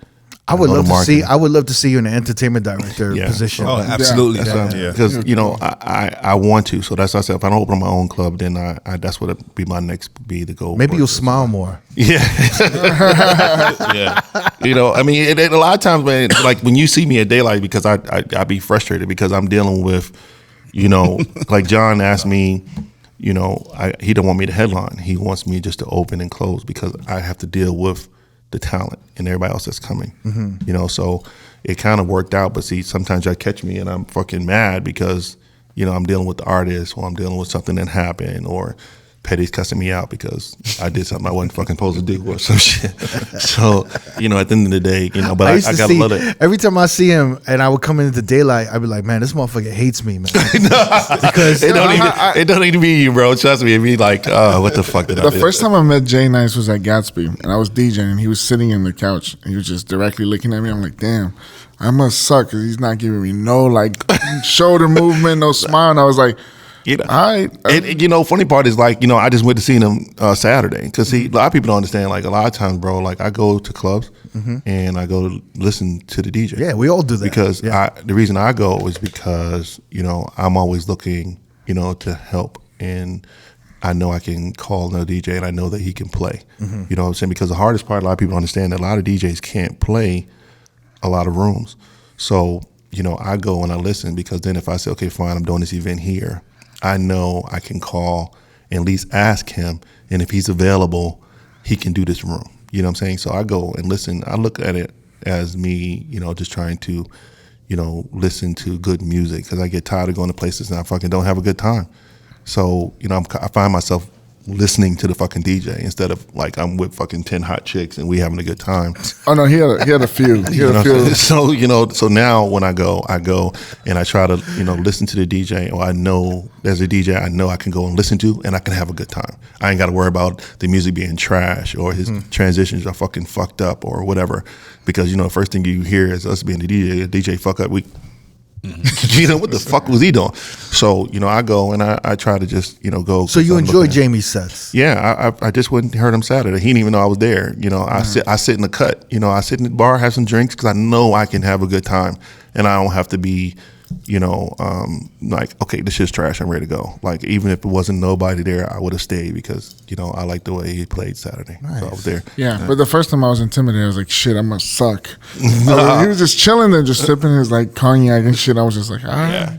You know, I've listened to these guys. I mean, I've listened to them like a bunch of times. Like, I've never heard you play before until I heard you at Light. I had to open up for you at Light. Yeah. And I never heard you play before. And I'm like, okay, I like this guy. He's cool. So, you know, you have to, you know, that's just one of those things. That's me. I'm just one of those type of guys. You know, I try to, you know, meet. And, you know, it's the funny thing. Whenever we see DJs out, you know, and they're at our gigs and we don't really see them often. Yeah. Like, this motherfucker's trying to take my gig. He's up to something. Were you thinking like, Jay Nice is here? He's trying to take my gig. Like he was sitting. Here's the thing: the booth is right here, and there's a couch area right here, and he's sitting directly looking at me, and he like a few little things with him, and he's just sipping his drink and looking at me. I'm like, He give me that look like, damn, I'm gonna take this gig. You know the funny part. I don't even laptop. Like I don't even. Right, I just walked in with my laptop and said, "Fuck it." I don't even.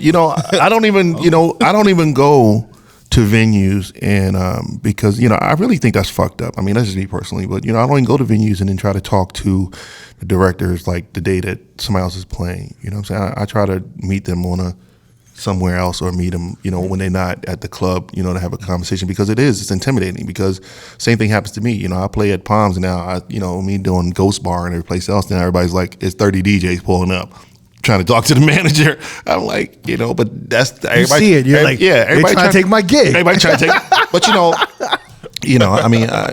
everybody got to eat. That's why D was mad. He said, "Fuck that! Fuck that!" He knows his family here. In front of my family. In front of my family. Trying to take my shit in front of my family. That's how you felt, right? People don't know. D-Moms runs with his grandma and his mom to clubs sometimes. Yeah. So I can imagine them being supportive, and this motherfucker just like, Yo, your moms would have jumped in. Yeah. For sure. Right. Smash me in the head with my own fucking You ain't laptop. taking my son job. Jay, I understand Jay, everybody got to eat. you lucky D's mom was there. Yeah. She would have. I mean, She was running late. He wasn't mad like that, but he was mad. He was just upset that the way it I didn't know came the across. situation. Right. It was just sticky. Yeah, it was sticky. Right. Is that what you were thinking a little bit? Like, damn, No. Jay. I was just confused. Jay Bro. Nice I didn't know what the hell. Jay was Nice going on. snuffed me. I really don't, bro. Like I really just go and I just really go to support, to be honest with you, because, I really like to listen to DJs, I go to places to support. I'll go and I'll buy drinks. I'll be asking for shit for free. I want to go in and support you, and go and give love, because a lot of people just don't do that these days. Everybody feels though they trying to take, like you said, they trying to take your job or they trying to do some shit. I'm like, yo, let me buy you a drink, or let me go and just bring some people, buy some drinks to go support them. They ask me who I'm there for, and I tell them, hey man, I came to see the DJ. Are you with him? No, I just came, because I know him. I'm a DJ, and I'm just coming to support, coming to buy some drinks to help him out. So I'm really glad we got to speak to you, because I never seen this other side of you. Yeah. You only see me for 2 hours. Yeah, not even. And I even because you be DJing, so I only get a chance to chat with you, and they're like, you know what I'm saying? So yeah. Whenever I come in, he's like, this motherfucker again. He gives me that look. Oh no, This guy. Stop Yo, it. I remember when you was DJing that light. Me and you was headlining, and Jay was opening, and I think you had the music really loud, and Jay was like, "Yo, Nev, tell Crooked to turn it down." I'm like, you tell him turn it down. Right. Nigga, because No, that's your boy. because I ain't gonna lie to you, bro. I ain't gonna lie. I think one Was time it his monitor? Well, yes, I think one time I thought you were deaf. I was like, this dude is I am deaf. deaf. I'm not gonna talk to you because, like, yo, your shit was so fucking loud. I had to move. I was like, I can't even stand next to it. That shit loud as shit. And then he had the same way at daylight, so I would walk up to him. And he's trying to, communicate, and with the shit blaring. So I know he got mad at me because I reached across him and turned the monitor down and said, "Bro, you okay?" He looked at me like, "I'm good." And turned that shit right back up. I said, "Okay, let me leave that dude alone." I was like, "God damn, that dude deaf." Yeah, no, I'm pretty deaf. But also, like, I have a weird thing, and I was listening to another DJ, and they do the same thing. I sing the music when I'm mixing. So when the music's low, I can hear myself singing it. You just don't want to hear yourself. So like if you turn off the monitors and I'm DJing, like, I don't know, like it could be like fucking cat nails on a chalkboard. well, no, it could be like she's passing me by, right? And I'm mixing the song and like she's passing me. This is what I'm doing, like out Right. loud. She passing me by. She passing me by. I'm doing that, Right. And like, I don't want to hear that shit. Yeah. And I don't want the lighting guy to hear that shit. Yeah, right. I don't want nobody to hear that shit. So you actually singing that? Okay, I got it. Yeah, because I'm mixing, Right. so I'm trying to make sure the shit is on the beat with the other shit. So it's usually only when I'm mixing. Yeah. So I'm singing the chorus to the next beat that I'm mixing into. It's funny because I do the same shit when I'm going to the bathroom. So I play a song, right? and I was like, oh shit, the bathroom fart. So I'm running to go to the bathroom, but I'm singing the song. I'm like, oh shit. Oh, that's what I'm singing the song while I'm going to piss. I'm like, oh shit. All right, he's on this word. Okay, there's first, a second fucking hook. You know, get low, get low, get low, get low, get low. Okay, to the window, to the wall. Okay, hurry up, nigga, piss, hurry up. Oh shit. So that's what I sing when I'm running to the bathroom. Yeah, I'm like rapping to the bathroom. Right, exactly. Cause I'm like, oh shit. Round and round, Right. Oh shit. You do that shit too? We in the second verse. Oh my god, this floor could look at me like I'm crazy. I pop back up. I'm like, oh shit. I learned. Damn, it's the second hook. It's the Right, second hook. right. Oh shit. Now I learned to just loop the last hook and just leave it. No, you could loop the whole song. So you could? You just loop from the beginning of the song to the end of the song, and it just starts over. Oh god. That's what I used to do. I'm not singing to the bathroom. I'm like, yo, I'm good. I'm like, no way in hell. I'm like, Get Low's gonna play again. I'm good. Right. Yeah, because you just go from like, you just loop out from the chorus, and then you have it start again. Yeah. Everybody look at you like you crazy. Yeah, No, they just hear it again. They just hear it again. Yeah. I That's put the best autoplay way. just in case shit just goes off and it goes to the next song. You just loop the fucking song. Loop in from the top of the song. Loop out at the bottom. It just starts over again. Wow. Yeah. Scariest moment happened to me the other day at Light. Like I did that. Like I said, okay, fine. Let me just loop, the hook because I'm gonna run to the bathroom. So I had looped it like on the other side, like way down. So like if I miss me taking too long taking a piss, it'll just loop. So I fucking did the shit, went to the bathroom, and I'm like, I'm in Light. So Light, you can hear it if you're in the back bathroom. You can hear the music playing. So I'm like, this shit went off. Oh my fucking God. What the fuck happened? Mm-hmm. So I fucking damn near pissed myself, because I had to fucking put my dick away and run the hallway in the back, and I go up there, fucking Petty's up there. I'm like, what are you doing? Like, he's touching the cross. He does that shit. He's touching the crossfader. Like, why? What are you doing? Oh, when they were singing this shit? He's up there fucking doing this shit. I'm like, you scared the fucking shit out of me, dude. I thought the fucking shit cut off. You know what I love when Petty's like a little tipsy and he's having fun. Yeah. He start making you want to play like old 90s hip hop and shit. Oh yeah, at the end of the night. Actually, let him get on. I'm like, He does that to me and definitely. He used to do it all the time. What he does to me, he starts playing fucking dancehall and reggae and shit. He's just like, I got this. I'm like, all right. Yeah. I mean, Petty's he's a New York kid, man. Yeah. From the 90s. Like, he went to Wetlands. He knows everything. Yeah. He knows everything, all that hip hop New York shit in the 90s. That he knows all about that shit, man. Yeah. But I miss that. Remember back in the day when they were like, when managers and everyone was just like more laid back, they would come and fuck around at the end of the night. It's just like everything is so serious nowadays. Yeah, I know. Yeah. And it's just, there's no fun. Even like, I remember back in the days, if I showed up, you'd be like, yo, hop on for a little bit. Yeah. And like you would have a drink, talk to like people, and I'd be spinning for like 15 minutes, and then you get back on, or another homie would get. It's like, it's so different now. Like, yeah, man. It like, I don't know, like when did it just started changing in like 2010s around there? Around there, yeah. It's just so different. This is what I want to say to you guys. I mean, you guys have 4 of you guys. I don't understand why y'all just don't find a club and just do your own shit. Us? Yes. I mean, you look in the mirror and tell yourself the same shit. He's projecting. He's projecting. No, right but now. I'm saying, I trust me. I've been trying. Like you can't understand like how many venues I've asked. But Jay Nash, it starts with this because we have this conversation. Yeah. And now like everyone who feels the same way as you around the country. Yeah. That's how we all work together. Yeah. Honestly, like one of the best things that happened with this podcast is that I've connected with so many DJs and I've heard so many of their stories and what goes on. Yeah. But it brings us all together. Yeah. So that we're all helping each other in some kind of capacity with business. Yeah. And we're either doing business together or we're advising each other.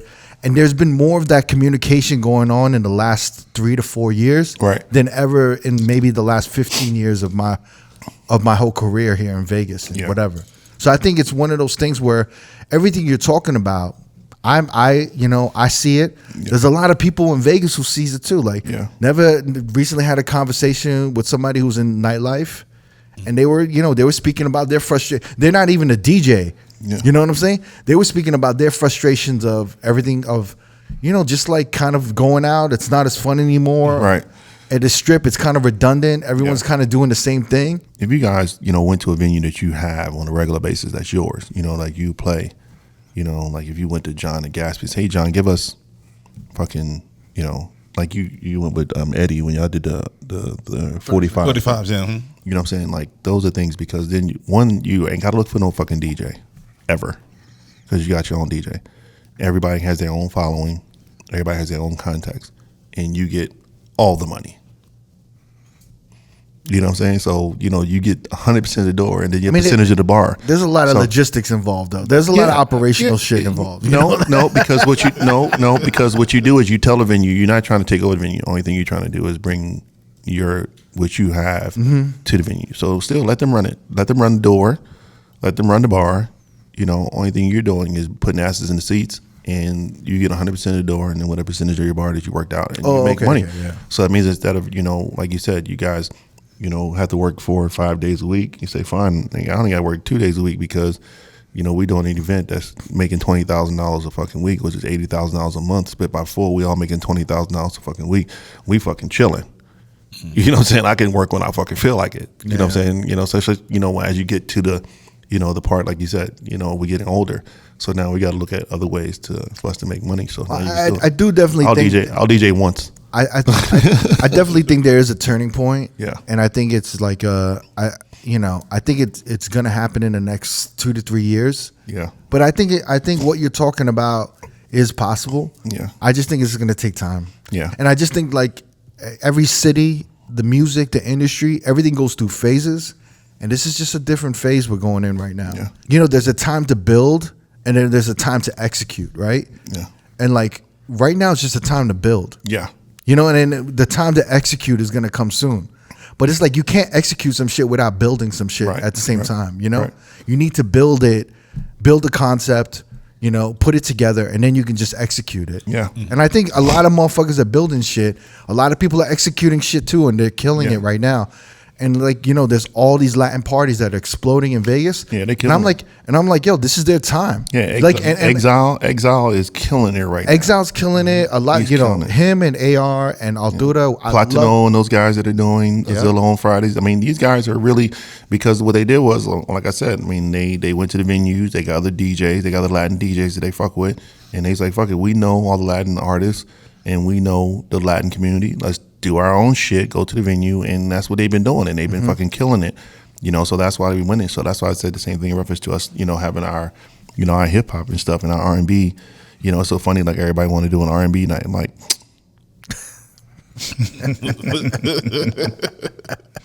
Why? I'm like, yeah, you're kidding me right now. Like, it's just crazy. Like, because, you know, it's these things that we've talked to them about doing, and then now all of a sudden, you know, okay, yeah, we want to do it, but, you know, like, why are you not doing it with the people that, you know, the DJs that has been doing this for you at your venue for years? You know what I'm saying? So that's what I'm you know, saying. I'm it's just like trying to empower. man, I'm trying to empower us, you know, giving us our power back, because they feel that they want to take it away from us. It really just requires us proving it to motherfuckers like every 3 years, every 2 years, every day, every week, every month. We just have to constantly prove ourselves. Yeah. And it's like what you guys are talking about on your weekly gigs. It's like the way you guys are opening or performing. You be like, yo, I have one bad night, I could lose my gig. I could lose my residency. That's right. From one bad night. So I got to show out. And it's like, yo, like, I get it. Like, we got to prove ourselves every time. I'm gonna have like that Jay Nice attitude. Like, what you want? That's a lie. See, that's how rumors get started. See, that shit, everybody think I'm a fucking bad guy. I'm really not. No, you have this. I'm not. Look, I suffer from, you know, the Jay Nice syndrome too, you know, like, because a lot of people say I'm unapproachable. Yeah, I do get that. You see, we get the same thing. That's We're the why. same. But at the end of the day, if you knew me, Look, we got Yankee caps. You're just a royal blue Yankee cap, and Right. I'm a native. you know what I'm saying? If you knew me, you knew that, you know, I'm not that kind. You know, I speak to him if I see him. If I don't know you, that's a different story. Hey, you know what I'm saying? But I know him. I know Jay, I'm telling you right now, everything speak. you're saying, I've said, right? Yeah. But still, people would rather, if they want to like talk about a business opportunity, they'll talk to Jamie, they'll talk to Never, they'll talk to D. They won't The talk most to me. fucked up thing is like he's standing next to me. They're like, "Yo, we want to work with you guys." I'm like, "He's right here. Why are you talking to me?" Yeah. They'll want to talk to him. So Yeah. we got to fix our gotta fix faces. it. Yeah. Yeah. We got to smile more and shit. Yeah. You know, I mean, to be honest with you, you know, I mean, he's been telling me. I mean, Jeremy's been telling me that a lot. For real? I need to change a lot. So yeah, I'm telling you, we got to fix our faces. Yeah. You know, our energy. Yeah. Because I feel like everywhere I walk, and I've been noticing it, like I have that, like I'm walking, you know, when you walk in the subway, you're very guarded. yeah. I have that guarded shit. I've just never been the guy that's walking around with a fucking Why smile are you on so my face. guarded going buying a sandwich? Huh? You mean the subway, the actual subway? Oh, NYC Subway. I thought like Subway sandwich spot. Are you serious, man? I was like, you look pissed to get a sandwich. God damn it, this foot long. Oh, Pause. shit. You know, I was having this yo, man. Yo, son, you said Subway. I'm like, what is he talking about? I hate West Coast boys. I hate you Cali motherfuckers, man. As soon as you hear Subway, you think it's a sandwich. That's fucked up. Man. Yeah. If you've never been on the subway before, You know what? I think it's really a New York thing because I used to walk and I used to like, you know, I like as an Asian kid just walking around New York, like uptown or whatever. Like I'm an immediate mark. Yeah. Do you know what I'm saying? So like I have to look like I ain't gonna Don't take fuck no with me. shit Right. from nobody. Yeah. And remember, I used to walk, I'd be like the only Asian kid at all hip hop party in New York or all Dominican party. You know, I would stand out everywhere. So it would be like, yo, let's fuck with this dude. Let's fuck with this Asian kid. So I feel like I had to like have this kind of like demeanor of like, yo, you know what I'm saying? Like, Yeah. where you have this like guarded or you ready for anything kind of shit. Yeah. So I feel like that carried with me this whole way. A combination of that and a combination of you being from New York. So In New York, and you just like you don't Yeah, want to. you guys are cut to the chase. You guys are not fluff anything. It's just boom, boom, boom. And That's what I've another, learned another thing with me, like you said, you know, a lot of times I don't know a lot of people. Yeah. You know what I'm saying? So the people that I do know, you know, that, you know, I smile and talk to and stuff like that. But, you know, if you don't know a bunch of people, then, you know, you walk around like, you know, I just got the stone face because I don't know them. So we gonna work on that. Yeah, I'm going to have to work on Smile more. that. I don't know about the I'm smiling. gonna research a class. I don't know about the smiling. Let's go to a part, but- class. Let's go to a class Go to together. class, right? Right. I kid you not, his face was like this the whole time. Right. Anger. guess- It's an anger management class. And That's what I'm they just call like, it. I was trying to really impress him. I was like, all right. Yeah. You do have that face though, because I've I seen try. you like walk into a room and you immediately look like you looking for somebody. Yeah. Like you looking. You know. You know, I mean, Because you walk in like this, like, you know, I mean, motherfucker because owe me $5. and then I'll give him a pound. He'll be like, still looking like, yeah, what up, what up? no, that's a lie. I don't never do that. I think that's so disrespectful. I never do that. That's a lie. He's still looking like someone stole from him. No. looking But you for know, when I do walk in, I because I've been in places that I walked in and Yeah. shit get fucked up. So I like to walk in. I look and see where my exit's at. Yeah. Who's around, where the niggas is at. You know what I'm saying? Where niggas is acting up, so I know how to get the fuck up out of there. So I that is the truth because, you know, like you said, I mean, I've been coming from Atlanta. I've been to some clubs where shit got fucked up, and if you don't know how to get the fuck out, that's why I never go to Dre's after hours. Everybody like, yo, Dre, why you don't go to Dre's after? Fuck that shit. It's one way in and one way out. I don't know the back way to get in, so I'm like, no, I don't the even jungle. go. Yeah, because shit go wrong. What you gonna do? you fucked. I don't know. And the way I came in with a tight ass stairway to get down to fucking Dre's after hours, I thought when I first went for the first time, I thought it was like just, you know, big sprawling after hours like any other the big giant clubs here. But then, you know, you went downstairs in that little ass room. I'm like, man, shit go wrong. There's a lot of people gonna die. So I don't go to Dre's after size hours. of this room. They told me it's a back way, but I'm like, until I learn the back way, I'm not going. Yeah. And I haven't DJ there. I haven't DJ there, and I haven't. Yeah, because I mean, it's one way in, one way out. Have you been to Dre's when it's been crowded? Yeah. Oh yeah. Trying to get down them stairways, and what you gonna do? Get on a little elevator? And it's like those little like mazes, so it's like Right. not a lot of walkway. Yo, Dre's is gonna be mad at you. Dre's after hours is gonna be mad at you. I don't DJ there. They be all right. It'll be all right. You know, I'm just telling my personal That man could opinion. be pissed off at you. He don't book me either, so I'll be fine. You gonna die. Right. Some people gonna die tonight. Right. I just don't, you know, I just, you know, that's just my personal, you know, I've been there. I've been in Vegas Yeah. 10 years. All right, And I've been there twice. All right, we got to loosen our shoulders then, Jay Nice. Oh, God. All right, man. I'm gonna research a class for us to take. Yeah, I'm down. You know how to be more approachable. Yeah, I'm down. We'll I'm work with on it. All right. Yo, Jay, I know it's been a minute. Yeah. And you know, I'm glad we finally got you on the podcast. Sorry it took a long time. No, it's all good. I know you guys. Don't apologize to him. Don't apologize. He was after that. I could convince them to put you. No, you didn't. Come on, I was like, come on, Jay-Z's a man. nice guy. Come on, man. You got Big J on. I was thinking, I was like, I know that's crooked. He don't want me fucking doing that. Because I know Jamie. Jamie's not like that. I know never. I bet you that's fucking. Why is it me? See, It was you in doing, the end. I knew it was you. look, you're doing the same thing I did to you. You're doing the same thing. All right, so all the other DJs haven't been on the show. I guarantee you it's fucking crooked. You telling everybody don't come. Don't let that nigga come. Let's give a shout to Jay Nice. I appreciate you guys. Thank you so much. Down, man. You guys are amazing. I appreciate it. No, thank you, man. Thank you. And never again. I will never pull up my laptop. If I know that you're DJing, trust me, I'm gonna text you or call you first. Like, yo, I'm coming. They told me I have to DJ. Did they tell you? Fuck that. So I make sure. Yeah, fuck that. Fuck that. All right. All right. Thank you guys. Peace. Peace. If you want to watch more episodes from R.O.A.D Podcast, click either links on the left or the right. Don't forget to subscribe to our YouTube page and get updated on new uploads throughout the week. Peace.